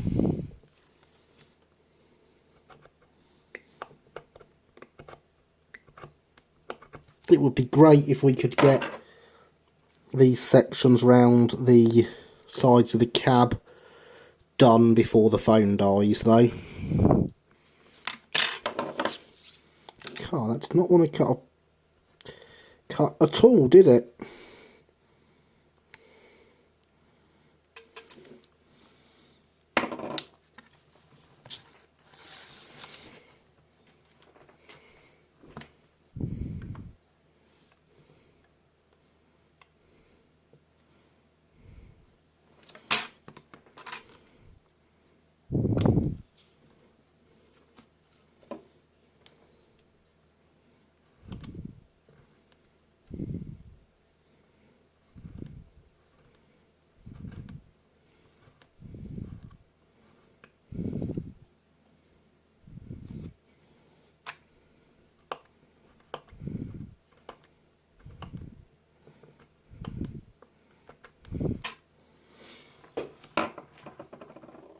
Let's see if there's any settings I can change on here to keep it going. Right, we'll turn the brightness right down.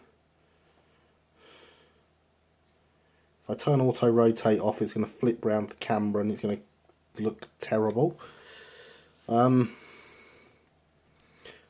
that might help. That might save us some battery and keep us going.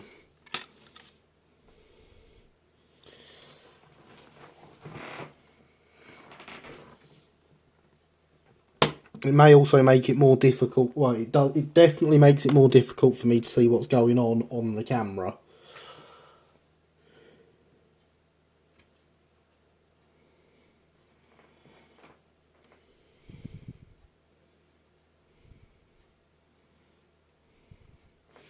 So hopefully it gives us a battery life worth that.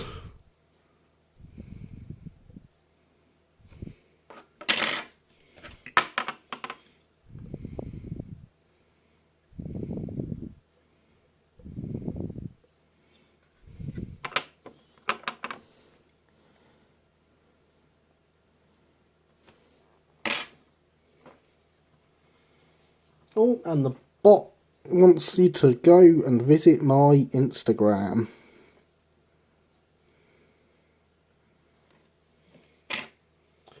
Hopefully, yeah, hopefully indeed. We are still at 13%.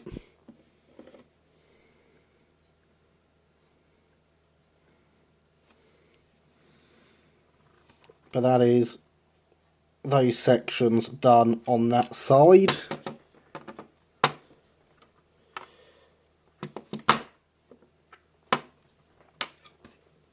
So what would be great would be getting the same done on this side at least, and then getting some extra bits dropped down the bottom to connect them to the sides. One can but hope, in case you disappear suddenly, incidentally, Merry Christmas. And Merry Christmas to you too, James. I do hope everyone here has a fantastic Christmas. as we race against time.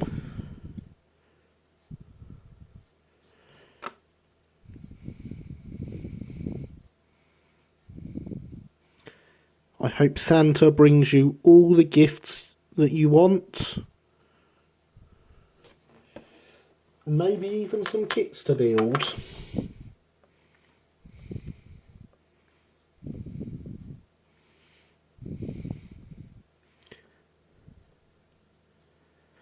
And if he does, please do let me know.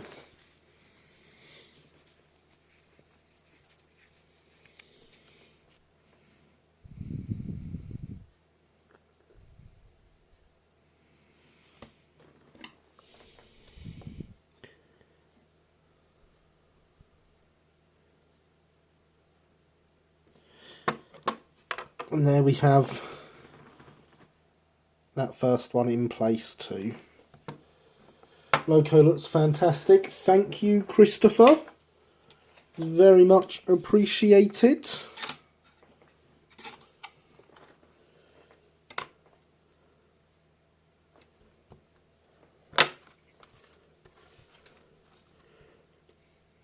We've already got a line this way, so let's cut that first.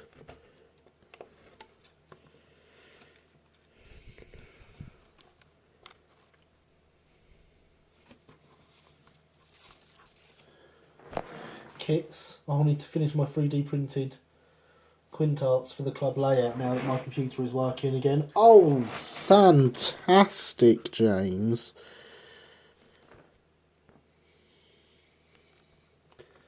Absolutely fantastic.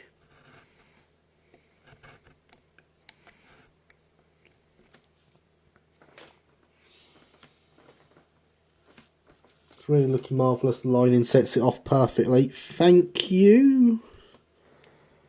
As always, your comments are very much appreciated. Really does mean a lot. Boiler bands do. Yes, the boiler bands really bring it together as a locomotive, don't they?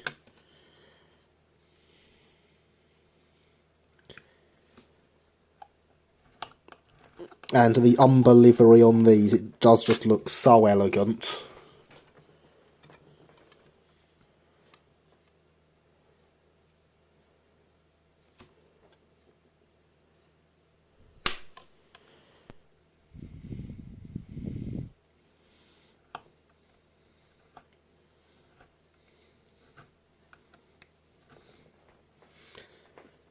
The phone tells me 12% battery.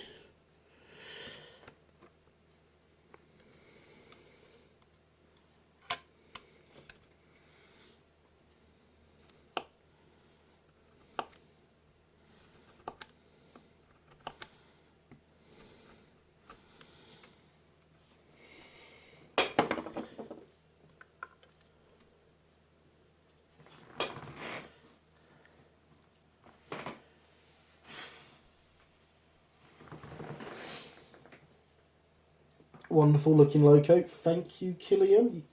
You can get packs of Jerry lining, can't you, in single colours? I do believe so. Yes, Alex. Not every colour, but I do believe you can get just generic single colour lining. Do approve of a well-banded boiler. Yeah, it does give a fantastic finish to the logo, doesn't it?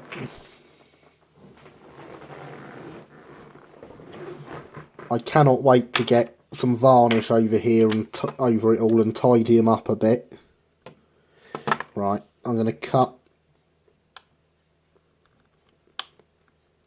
a few short lengths here.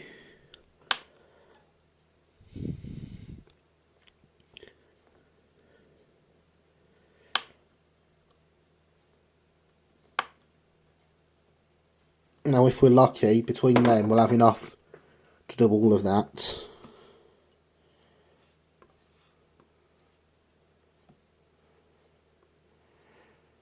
We might not get lucky because of course I haven't measured them.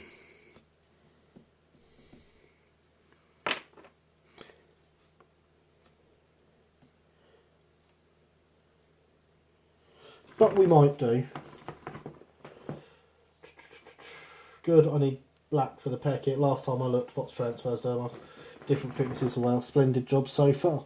So I'm glad to hear that Fox can sort out those transfers, Luke. Thank you for that bit of information.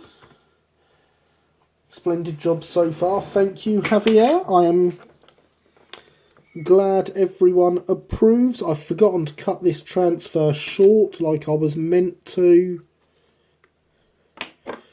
Let's ditch it on the bench.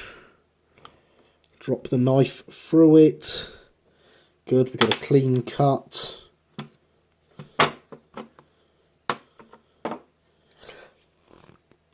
Don't stab yourself with a sharp pair of tweezers, everyone. That is my advice. You can quote me on that.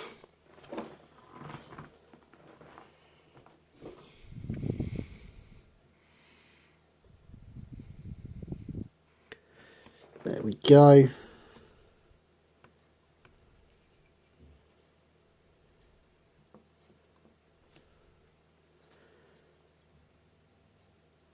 No, don't push it back in.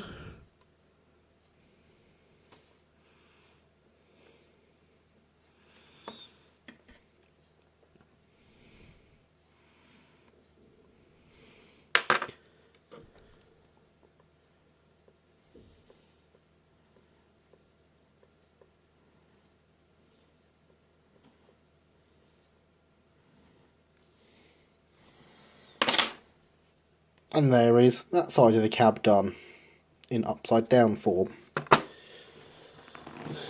So let's see what we can do for here. We want a couple of longish ones. We'll start with this one.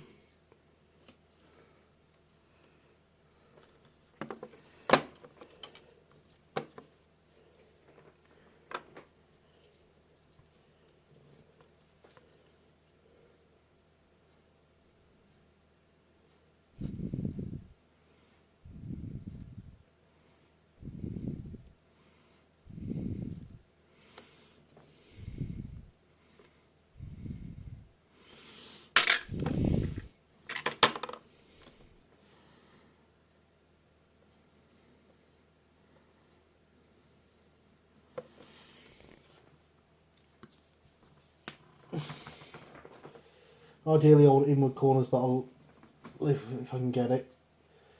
Yeah, I agree.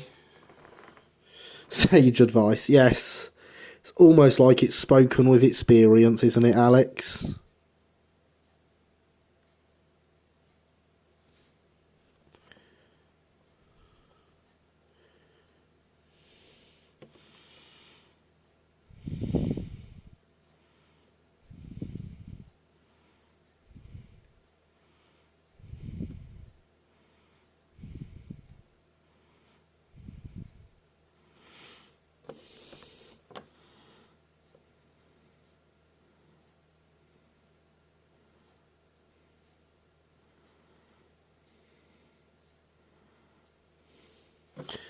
And there is that one done.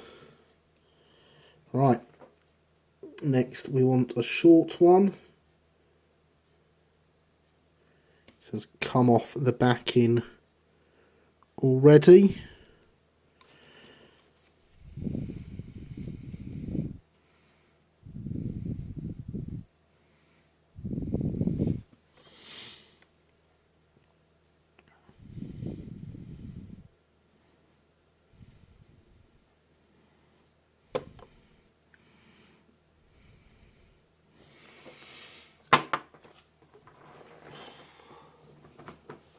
Kittens and puppies.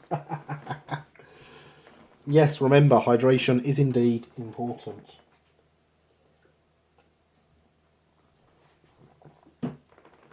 We are at 11%. But that section at the front there is done.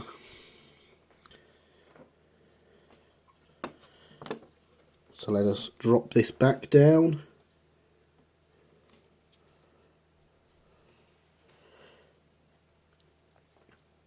Grab another one of these long pieces which has of course come off on my finger.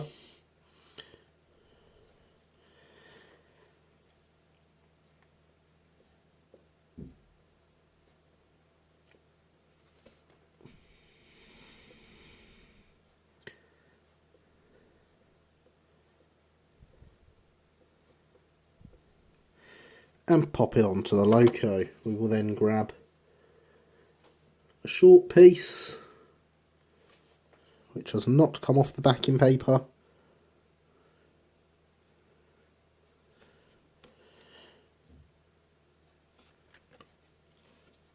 drop it on,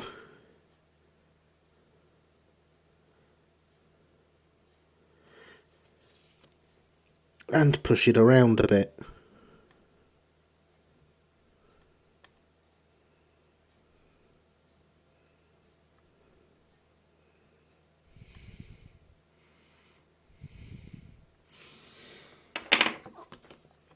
And there we have that cab side done, with 11% still left on the phone. Of course, the problem is we're assuming that the phone's going to keep going until it gets down to 0. It may well cut out sooner. I'll bring it here with you. I will paint them if you like. Generous officer, keep that in mind. He can seemingly paint line in very well, Alex.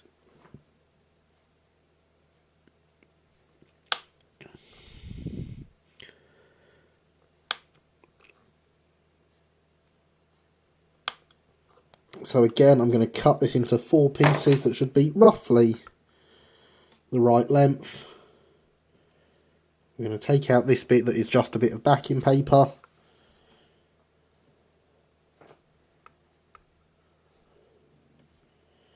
Put these into soak.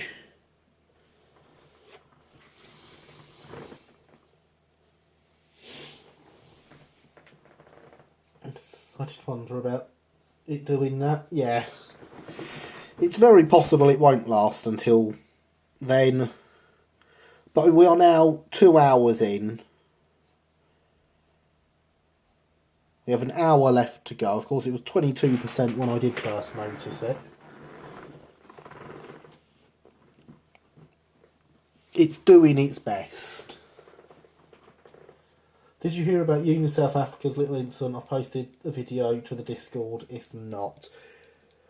I have not seen the Discord since I started streaming, so it depends on when you posted it, Luke.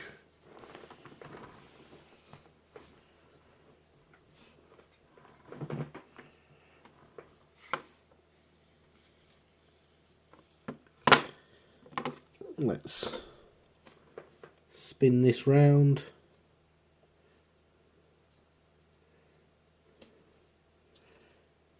Grab one of these shorter pieces. Cut, and there's the donation link from the chat bot.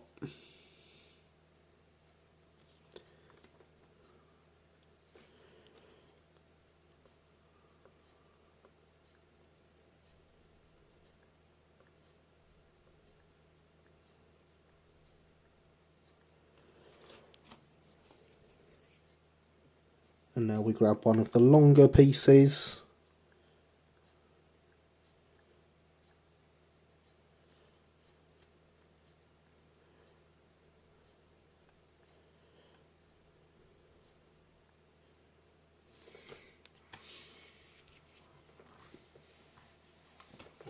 Posted it just now. Well, I haven't heard about it then, Luke.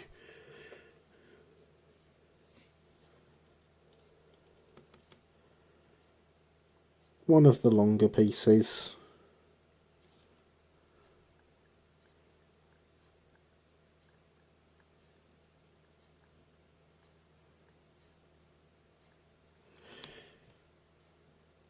And one of the shorter pieces. You see, when you've got these things all ready, lining isn't that bad a job.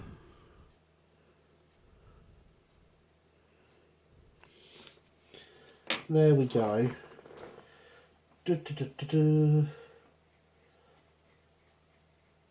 Third time it's failed recently, tender out spots problem. Once you understand, 3 times, not good. Geez, typical Doncaster craftsmanship.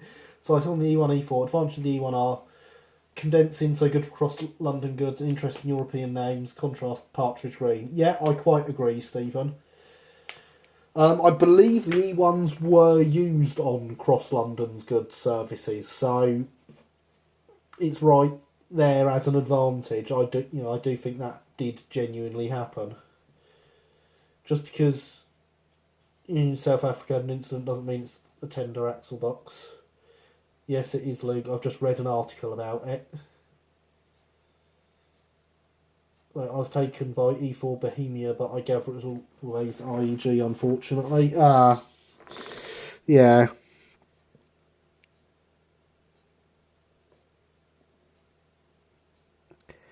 E4s are one of those locos I don't think improved engine green suits them. I think they are a bit too big for it.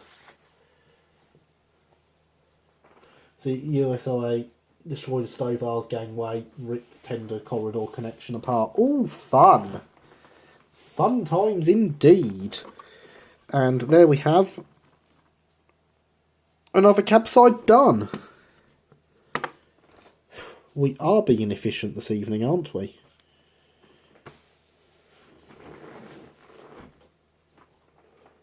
He says, whilst losing the transfer sheet and forgetting how English works. Me fail English? That's impossible.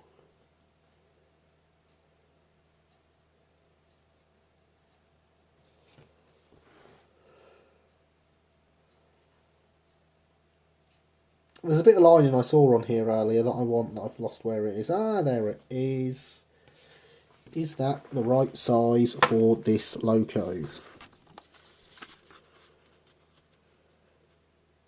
Looks it to me.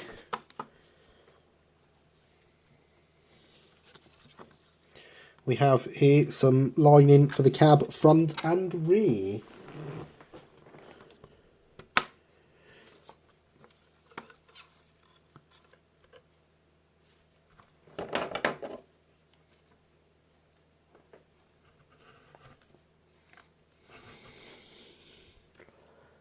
So I'm going to detach them from the sheet and then we can get at them a bit better for the getting as close as possible with the knife work. There we go. It's really gone wrong then. Yeah. You will uncouple from your train moment. Sounds like it really is time to retire then. In all seriousness, it was uncoupled. Agreed. Some liveries only work on a certain size. Crimson Lake doesn't work on a Duchess, whereas Great Western Green does.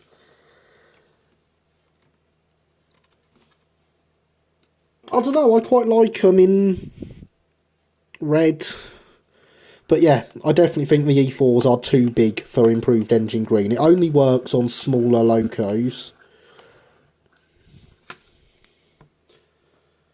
Heresy detected. I was waiting for that.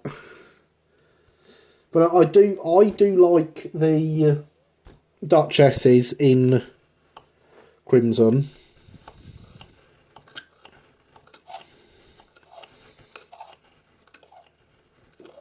I think they look rather attractive in it. But I think everyone can agree improved engine green does not work on big locos.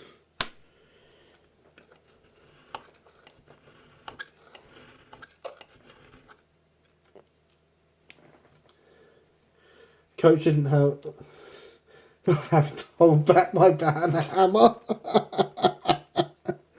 It's not that bad, Alex. Car. Coach didn't have a Pullman type corridor connection, so it had a physical clip to couple 2 corridors together. As she pulled forward for water, they didn't remove the clip. It seems that was silly of them.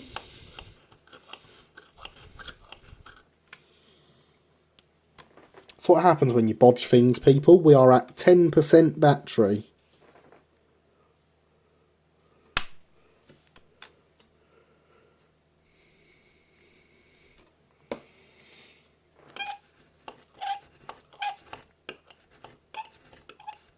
If you could stop squeaking on the glass knife, that would be very much appreciated.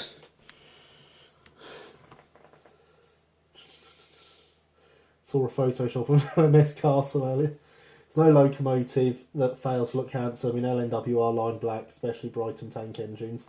I have to agree, LNWR lined black is a fantastic livery on everything.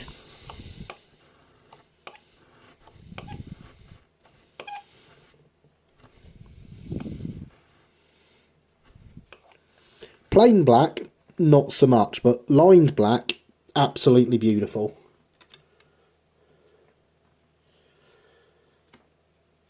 I think that's partly true. The B2 had IEG, but they did the large space on the tender in 2 panels. Yes, all the Stroudley era tenders had essentially 2 panels on the tender, and it did make it look better. I don't think it would have worked as a single colour.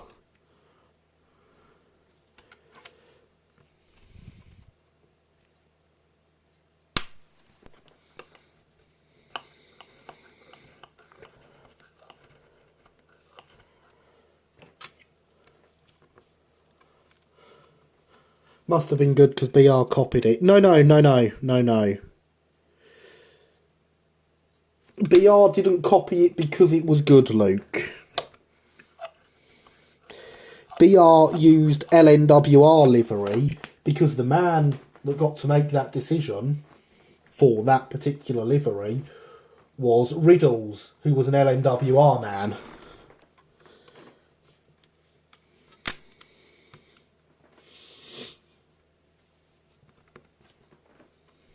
And you know, after having to see all his lovely LNWR engines go into Midland colours, he got his own back by putting every loco in LNWR colours.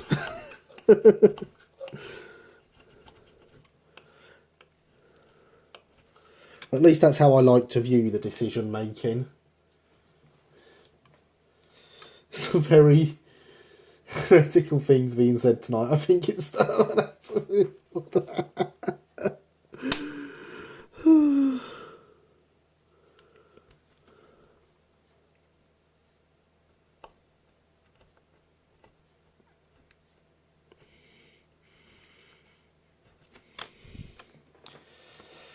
we are still at 10%.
Good, the fix is helping. Hopefully it holds out.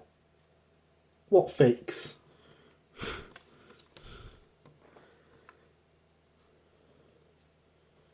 What fix is this, Mr. Mole?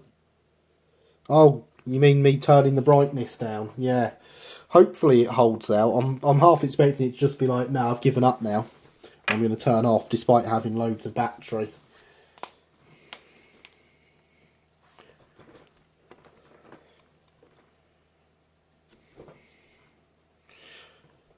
What's the battery at now? It's at 10% currently, Luke.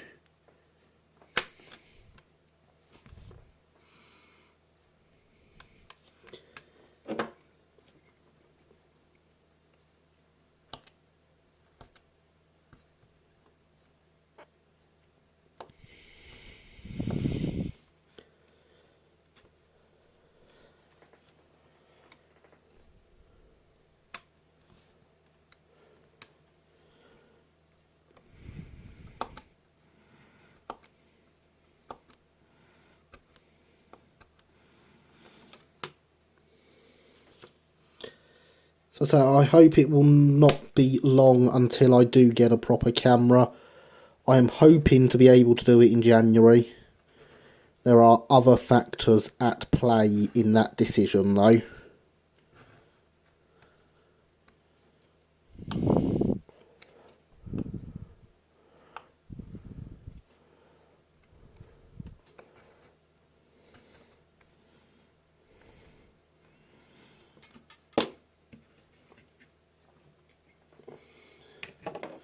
Time to get Gary on the big screen. What, you want to make a movie? If we're making a movie, can it be a decent War of the Worlds that's actually true to the book rather than this? Cough, C-class cough.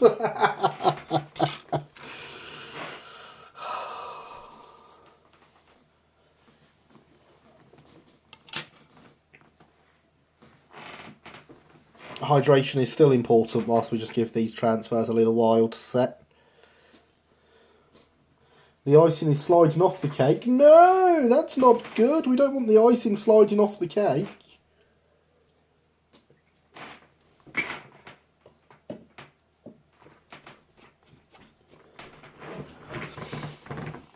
Yeah, what would be wonderful and ensure I get a camera next month would be if my Google ad revenue improved slightly.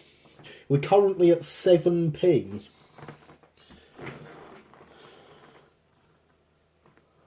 Look at the photos of it and tell me it isn't worth it. No, because I know it is worth it, Alex. You know, I can't look at those photos and say that. I know I would be lying.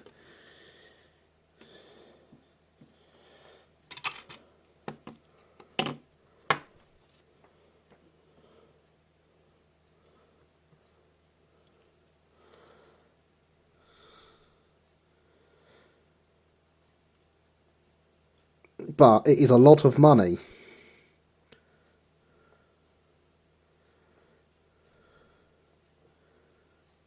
And January is the month I have to put an MOT on the van.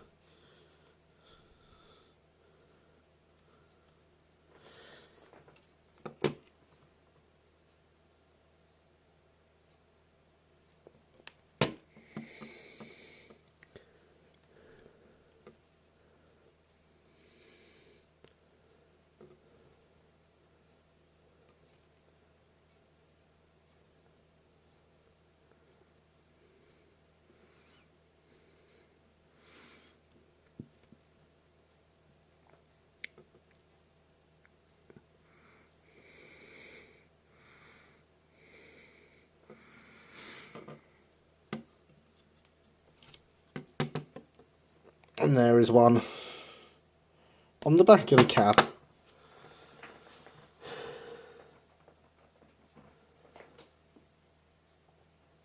I wish I could play train tonight. Well, you're not allowed, Christopher. I have banned you.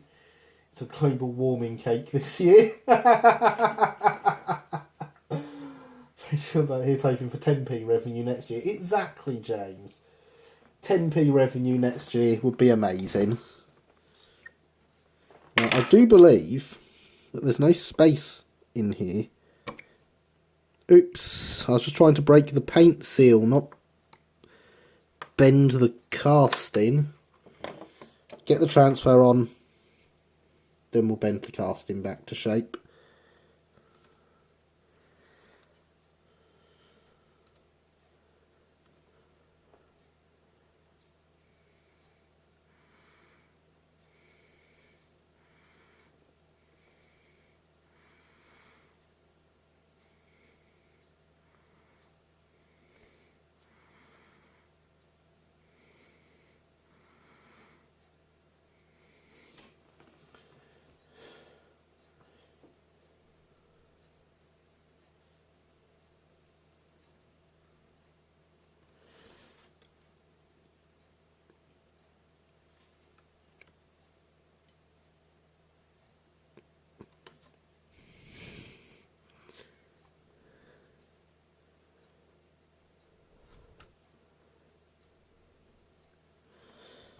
Right, it is in front of and behind everything it needs to be.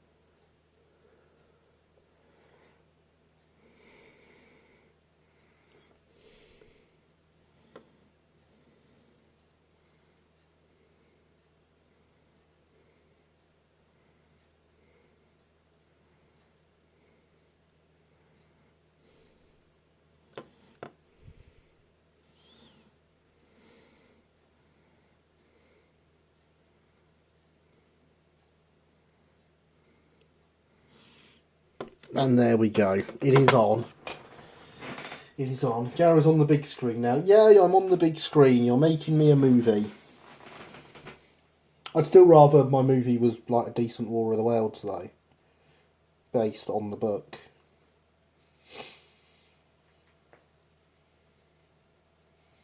Not some of the rubbish we've had from adaptations.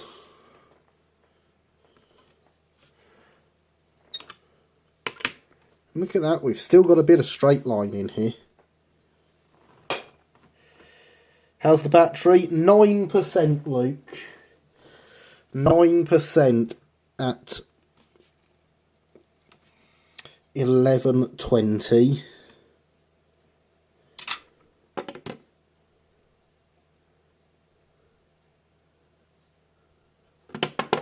God, these need quite a length of it.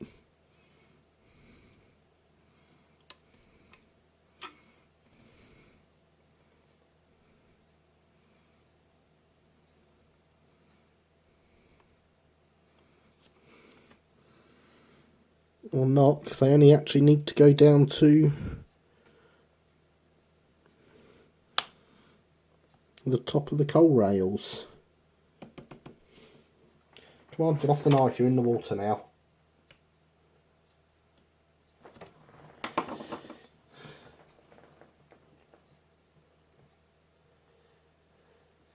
Careful, dude, you don't want me to go off on a rant for the rest of the stream.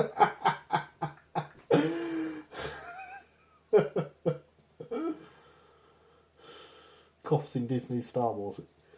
It should not be mentioned by then. And back to trains. Yes, back to trains.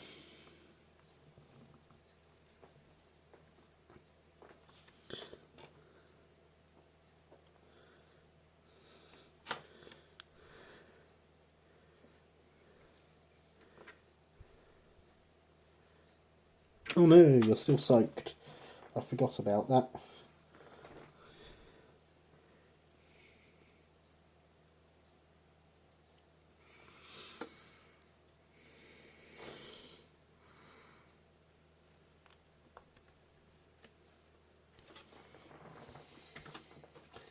Isn't it looking fantastic? Thank you, Christopher. I am glad you think so.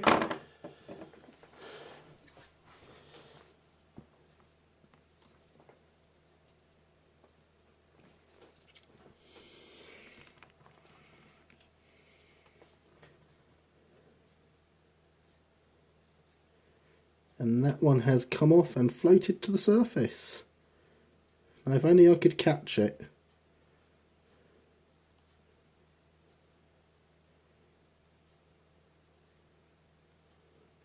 Got it.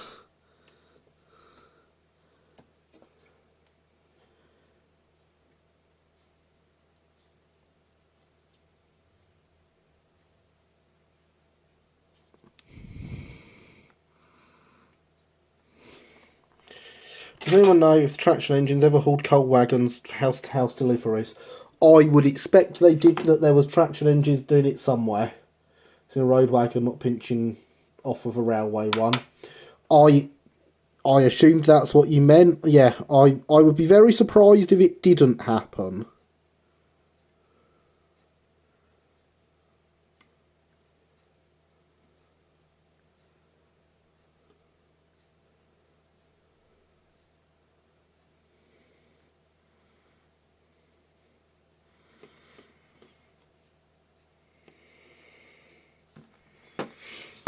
Sounds a bit heavy duty for a task like that, but anything is possible. Oh yeah, it's definitely heavy duty for a task like that. But let's face it, they must have come up on the second-hand market at some point, and some coal merchant have thought that would make a great vehicle for doing the coal deliveries in.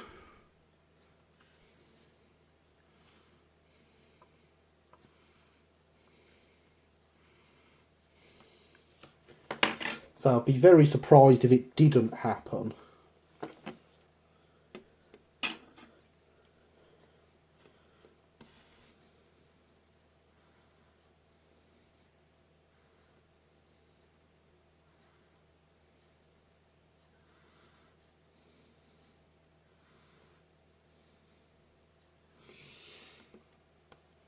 awesome, because I've got a traction engine and would like to make use of it.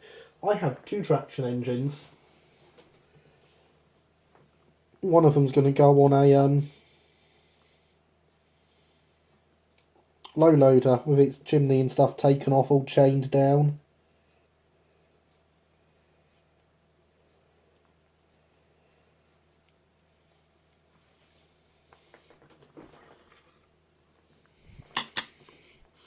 These are going to be the awkward ones, because they've got to go in behind there. Doable, just awkward.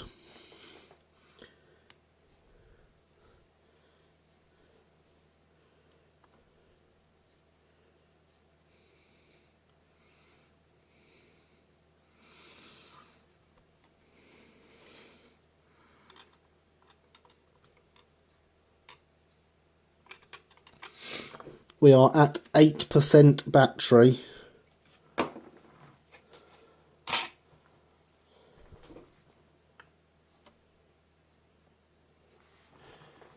That is great. Thank you, sir. Thank you very much. 8%. We are definitely not making the end of the stream at midnight.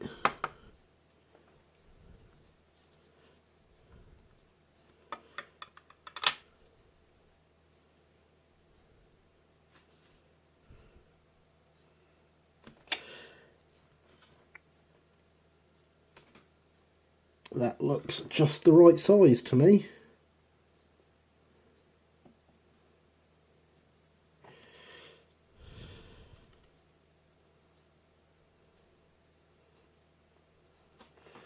But even without making it all the way to midnight, we've managed to line all the boiler bands.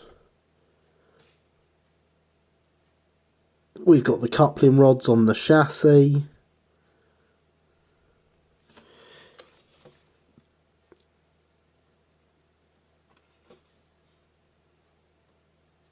And very shortly, we will have lined the entirety of the cab.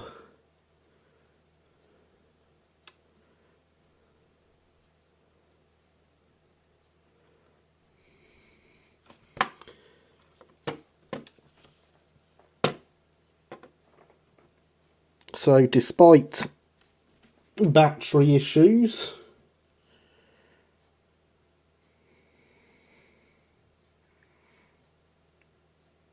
I will be calling this one a success.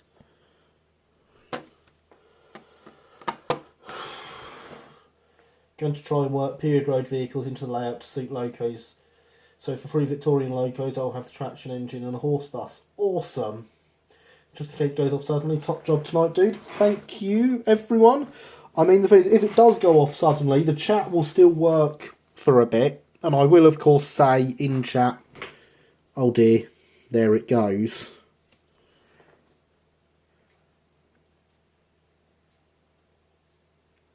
And, you know, if it does go off suddenly, I would like to thank you all for being here tonight. It has been absolutely fantastic, as always. I do have a great time. i3 looks lovely at that angle. Oh, it does, doesn't it? You're quite right, yes. It was at the right angle on my TV, for the same angle on my TV as it was there, so I was able to see it. Yes, you're quite right. That is a fantastic angle.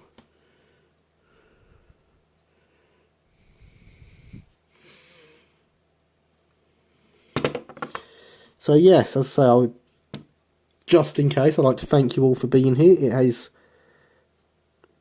been fantastic. You are awesome, as per always.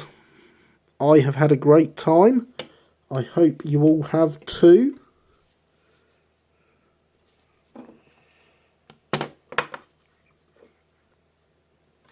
We have got a lined out cab.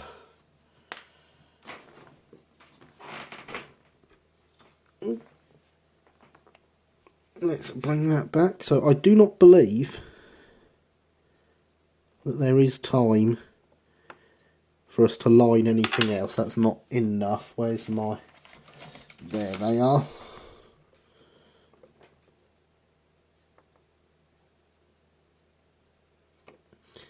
And that's better. I have to touch up the paintwork, but that brings that back to where it's meant to be. I am very happy with what we have managed. Icing is finally setting. Can now stop scraping it off the bottom of the sides and putting it back on the top. Night all, happy Christmas, etc. Good night, Stephen. Thank you for popping by. It has been fantastic. Have a fantastic Christmas, and I hope Santa brings you everything you want. Bravo, Mr. Kemp. Bravo indeed. Thank you, Christopher. Very much appreciated. So, yes,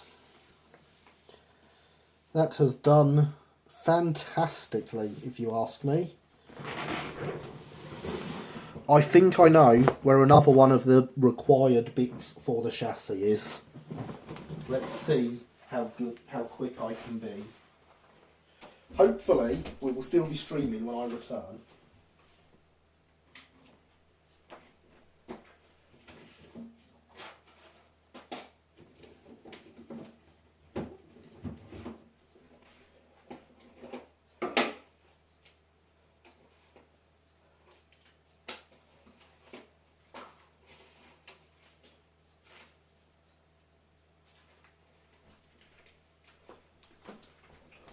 We are still streaming, and I have one. In fact, I have two.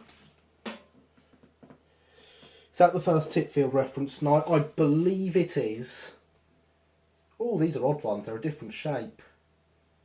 I don't want different shaped ones.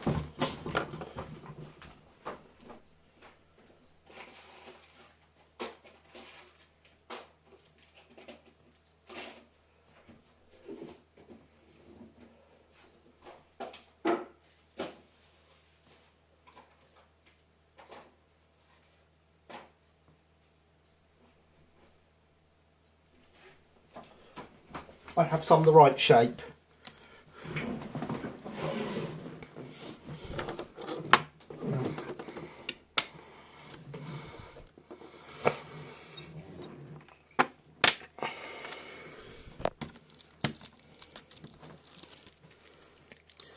Soldering iron is heating up.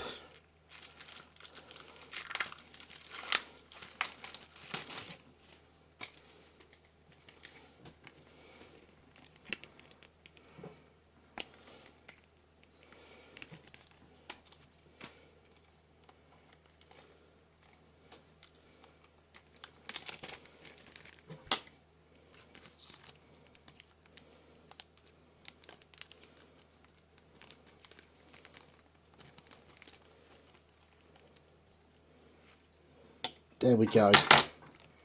Can't stream yet, battery power's not here.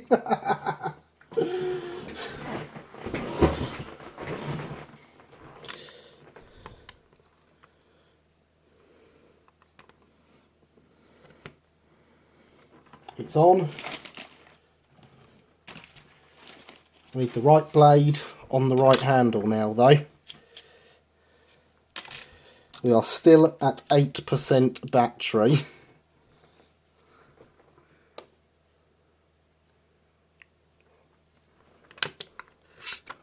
Go away, magnet.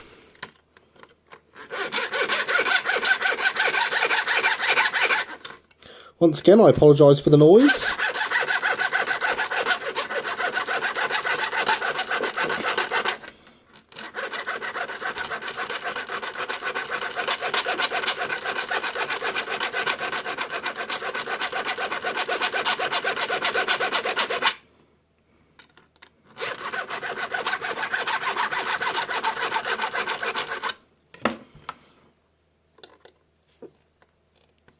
There we go. We are down to 7%.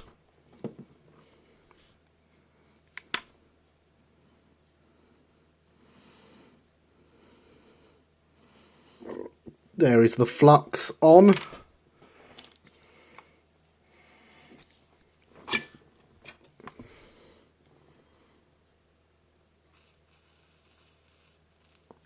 And there is the solder.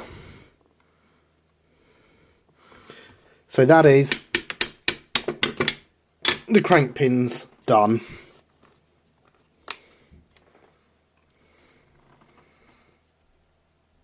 Which now means the wheels will be able to turn with the body in place.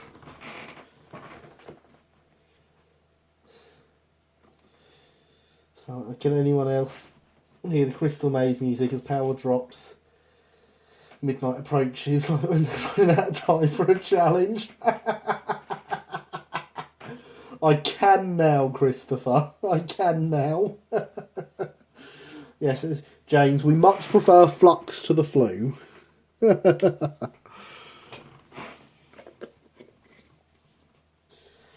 Yes, there we go. That is genuinely all the jobs we had planned for tonight done. And a little bit more, because we've got the cab lined as well. I was trying to be realistic in tonight's goals, which is why they were much less than usual. But I am very happy with what we have achieved. I hope you are too. We are now at 6% battery. I do not see this lasting. Oh, look, the charger's come out again. That's not going to help, is it? So, what I am going to do now is I'm going to put the loco back together. We won't run her tonight, but let's at least see her sat in one piece.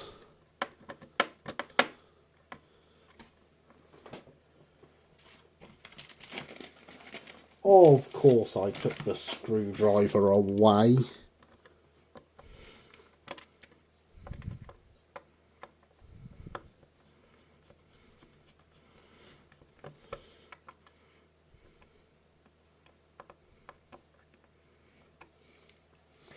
Great success indeed. I am so very happy with tonight's great success. I can't do his voice, so I'm not trying, Alex.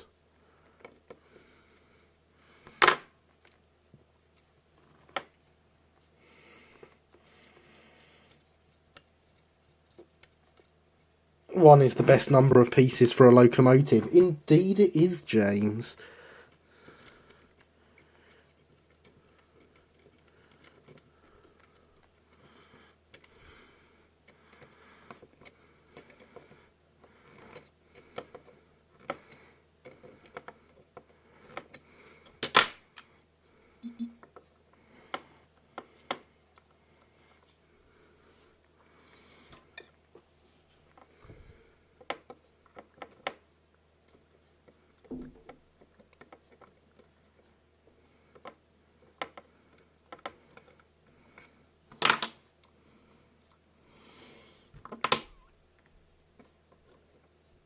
I never enjoy this final nut on here.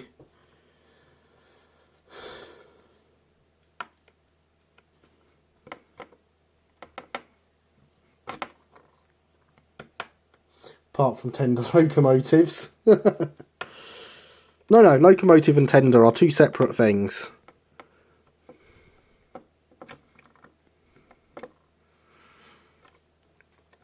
And unless you paint numbers on your tenders, you don't even need to keep them with the same engine all the time.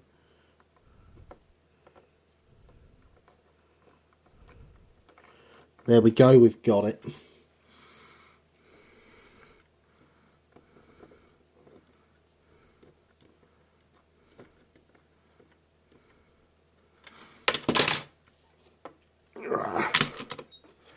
And now we should grab the super glue.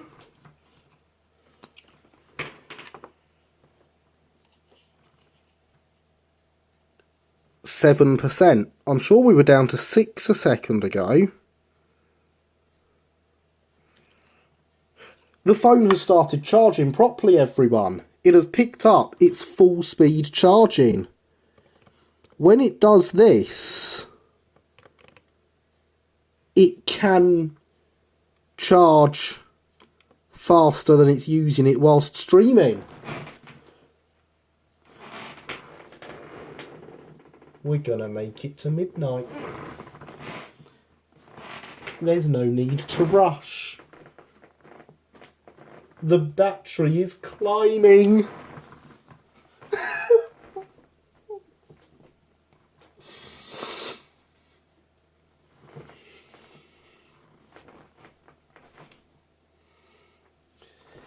About time.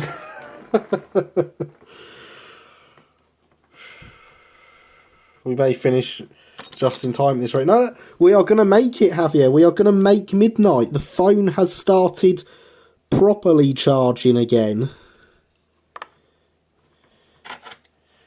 We've gone from 6 to 7.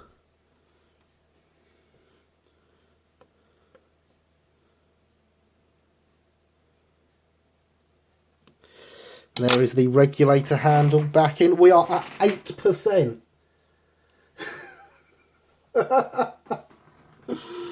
8%. We're there. We're charging. Gosh, it's like the end of an action adventure film, only with less shooting and music. Oh, we did it.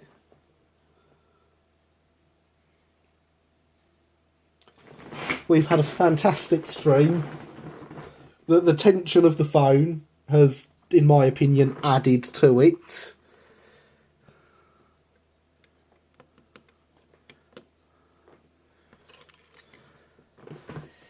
Isn't she a beautiful engine? Okay, Mr. It's diddly doo bang bang.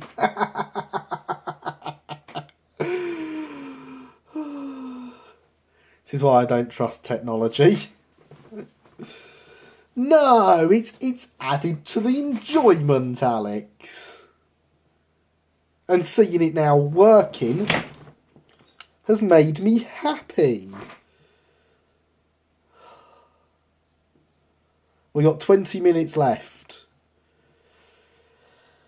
We are up to 8% battery. Slightly. Brilliant. Yeah, I am so very happy with it. In all its glory. She's a magnificent loco. It's time to try running it now. There's not. Because I would need to clear a lot of stuff off the layout before I could turn the power on at the moment.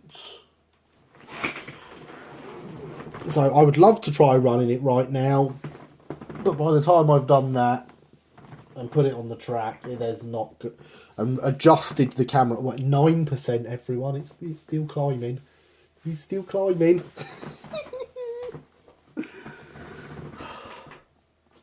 Can we get a side by side 27? Of course we can.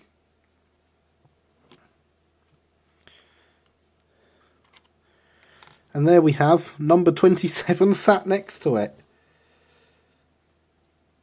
Excuses, yeah, excuses indeed. And of course, I did realise something the other day. But I don't think... Oh, I know where it is. It's over here.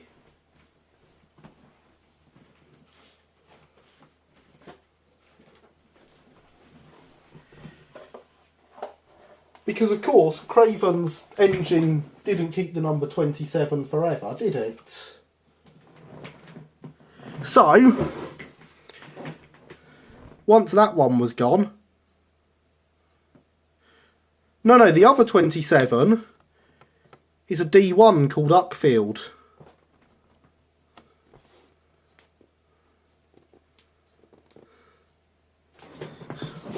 Uckfield took the number of that. The other I3 is 23.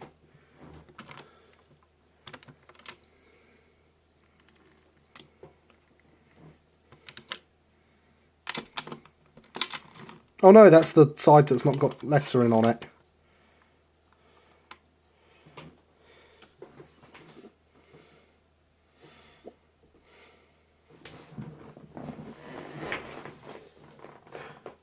can vouch what he says is true. Yeah. It is rather packed, that layout, isn't it? So there we have 2 i3s and 2 number 27s. I thought it a rather interesting coincidence that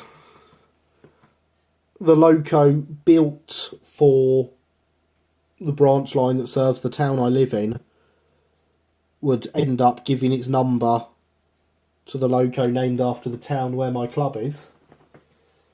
Do they call it gathering of engines again? A gala. Yes.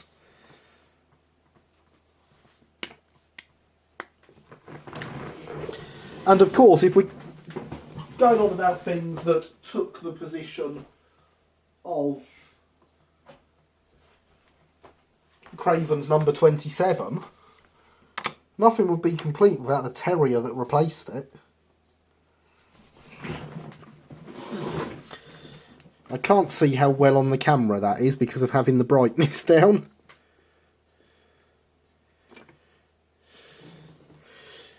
Indeed, a very happy coincidence, James. So, yes. 27, which lost its branch line to a terrier and gave its number to a D1.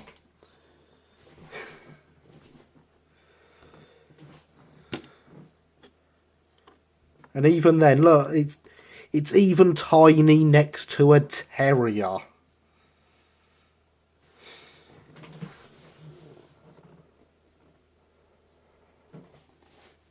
It's fantastically small and I love it, Javier, so thank you for making that.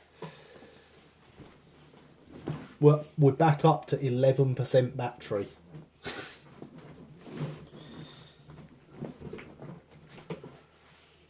We are getting there with battery life. We have enough battery that I could probably unplug it and we'd live. But as the bot says, please do smash that like button or give it a gentle tap. And if you're not already subscribed, it would be greatly appreciated if you did subscribe and ring the notification bell so that you know when I go live or when I upload a video.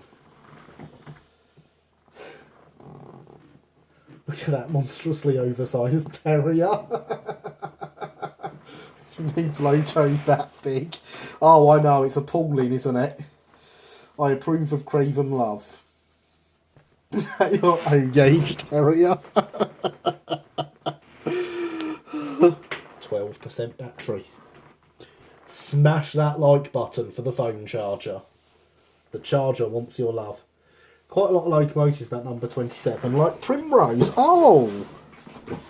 Oh, yes, indeed. Primrose, number 27. So I now have 3 locos numbered 27. This is going to make my DCC tables quite interesting, isn't it?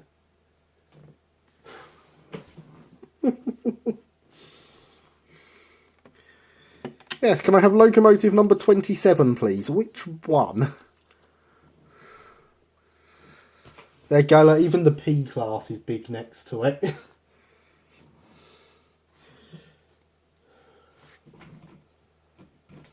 That Craven would make a fantastic generic mid-Victorian shunter if painted in different liveries. Yeah, it would, wouldn't it? It would indeed. Of course, we are going to try bashing a Victorian era shunter at some point. For those that don't know, for a future stream project, I have a body kit only of a Southeastern Finecast Wainwright R1. I do not have the parts for the R, just the R1. And I am very tempted to bash it into some Victorian open cab industrial. It's not the stars the Aztecs were looking at. They were waiting for the engines number 27 to align. Indeed. Indeed they were.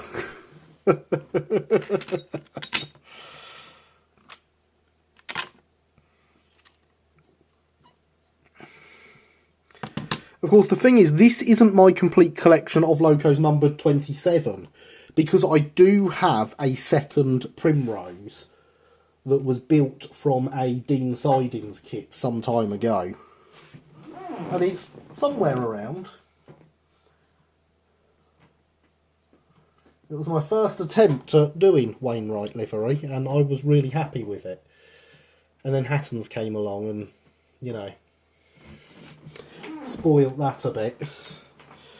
Locos numbered 27 have indeed aligned. 14% battery, everyone. 14%. That phone charger is begging for your likes now.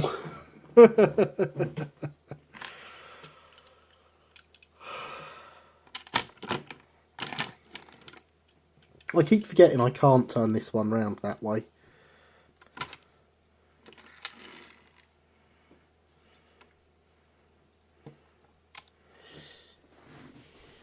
God. Aren't they a beautiful looking collection of locomotives though? The Brighton and the South Eastern were both fantastic companies that knew how to make an engine.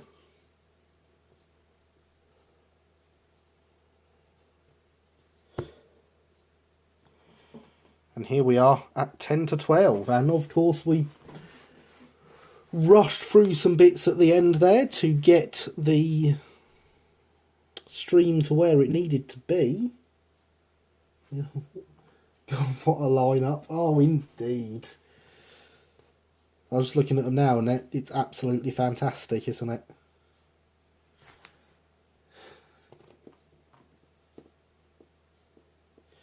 So yes, as I say, we obviously rushed through some bits to get this done in time, and are now sat here with 10 minutes left to go and 15% on the charger. My phone has stopped telling me that we are running out of power. We have moved into the safe zone. Prove your load. So once you have 115, you'll have a grey loco to complete the set. Indeed, Killian. Indeed, I will. Of course, I don't actually know what took over duties on the Polegate to Hailsham run after this was retired. But once I've got 115, 27 and Hailsham, that will cover everything from the lines opening in the 1840s, possibly early 1850s, through to when this was withdrawn in 1903. And I just think that's fantastic. It almost makes me want to continue and attempt to collect all the locos that were the primary loco for that service, because there was only ever a need for one on that. The problem there would be when you reach the BR era and the run from Eastbourne to Hailsham became the running intern out of Brighton Works. So I have some very interesting photos in books of things on that service, such as merchant navies running tender first with 2 carriages. They look absolutely ridiculous. But they did it.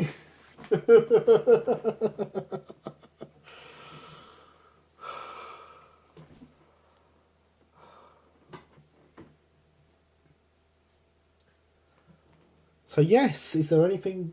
Do it. Barry Railways took over. They did, funnily enough. It's weird that, isn't it? Tell you what, Christopher, I almost sent you a link to something on eBay the other day because a Barry Railway brake van popped up. Very nearly sent you a link to it. Very nearly bought it.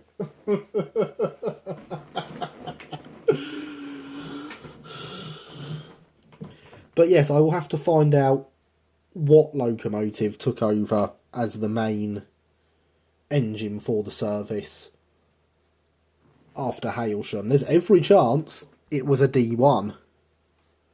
In which case I've got one. But I could have a second one in umber. I wouldn't say no to that.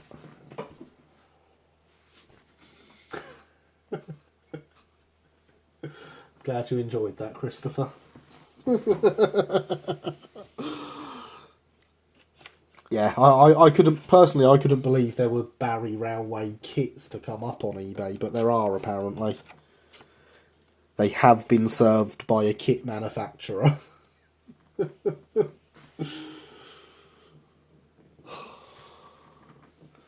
So yes, we have 5 minutes to go now until we hit that magic midnight. Is there anything anyone would like to see in that 5 minutes?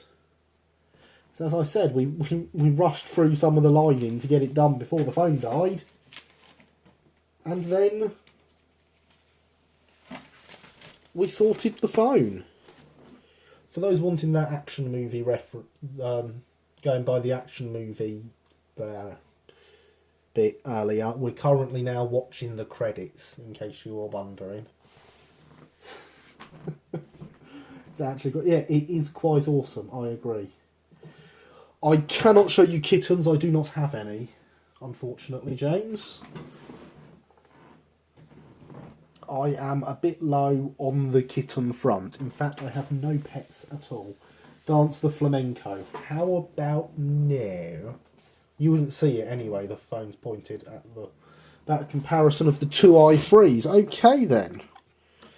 Let's move all these out of the way. Let's remember to put this back above the soldering iron cleaner, because of course there is resin in there that is obviously kept a bit fresher by having the cap on.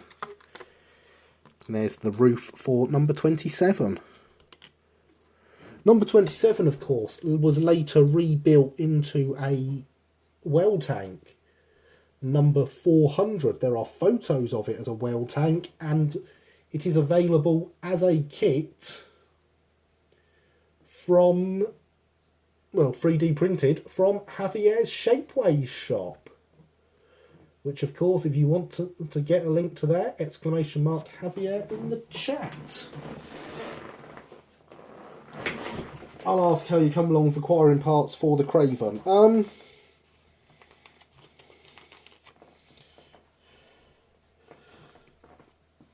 I know what I'm buying.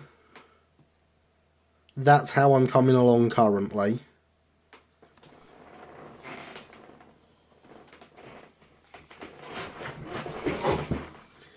So, our two i3s, which this one can only be seen from this side.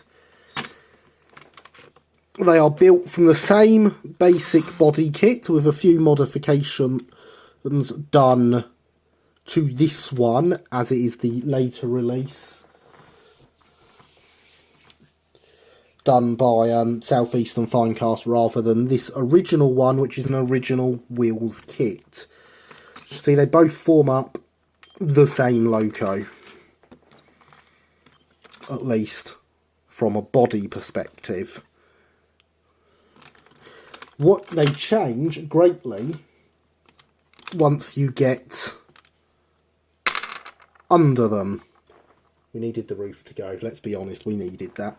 And you get the Southeastern Finecast with its nice detailed etched chassis. The original wheels one, of course, did not have a nice detailed etched chassis, and it has a big white metal lump of a chassis, which is, I believe, released by a single screw. What have I done with that blooming screwdriver now? There it is.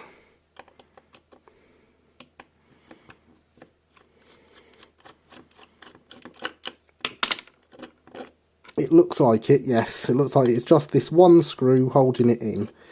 And of course, the thing about this one is it is designed for the X04 motor, which you will notice is not yet in place. But it is a much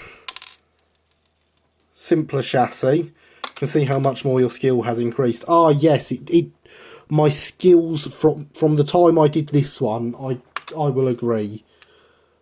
Oh, my skills have increased greatly. But you can see this chassis already has the cutouts for the XO4 to go in there. It also has fittings for tension lock couplings that need to come off at some point in the future. This chassis to build took about an hour,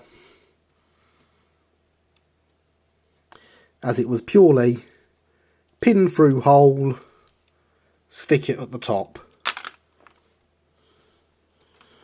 The main difference between these kits, of course, is this one looks all nice and clean on the inside because it's glued.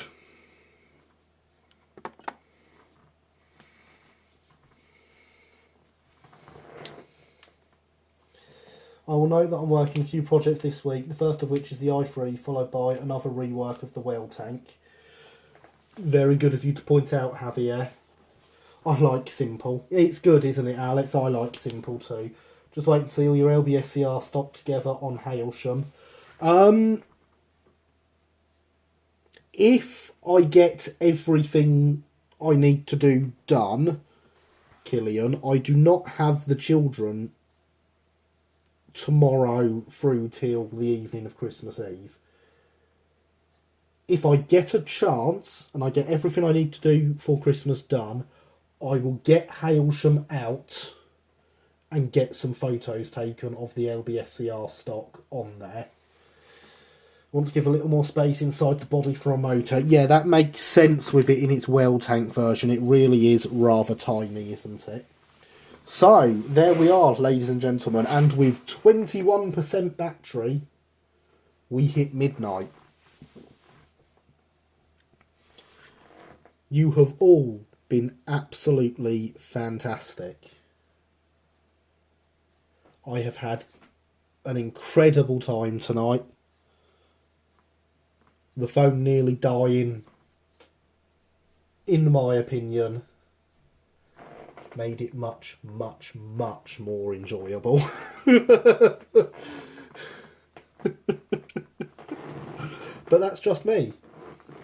I hope you all enjoyed our action film feelings that we got from that. I certainly did. So you have been fantastic as always. It has been great having you here. It's been great hosting you. I see we currently have 10 viewers as we cross midnight. That is a fantastic number. So could I ask you all to drop down below and leave a like on the stream. I'd like you to sign up to my Discord, which I'm going to leave a link for in the chat, because I can do that now. Boom! Go Discord. And now you can know just how far your lag is if you're seeing that. Please do sign up there. Do subscribe to the channel. Do ring the notification bell. It has been, it's really appreciated when that happens. There will be, as usual, a video on Tuesday and a video on Thursday this week, followed by our live stream next Sunday, where I hope we can get the final bits of the transfers and the last little details we've got to add to the i3 done. Because of course it doesn't have any handrails yet, the roof still falls off. So hopefully we can get all that done next week, clear of the new year. So all that is left for me to say is good night, and please do have an absolutely fantastic Christmas, because you are all absolutely wonderful. Bye for now.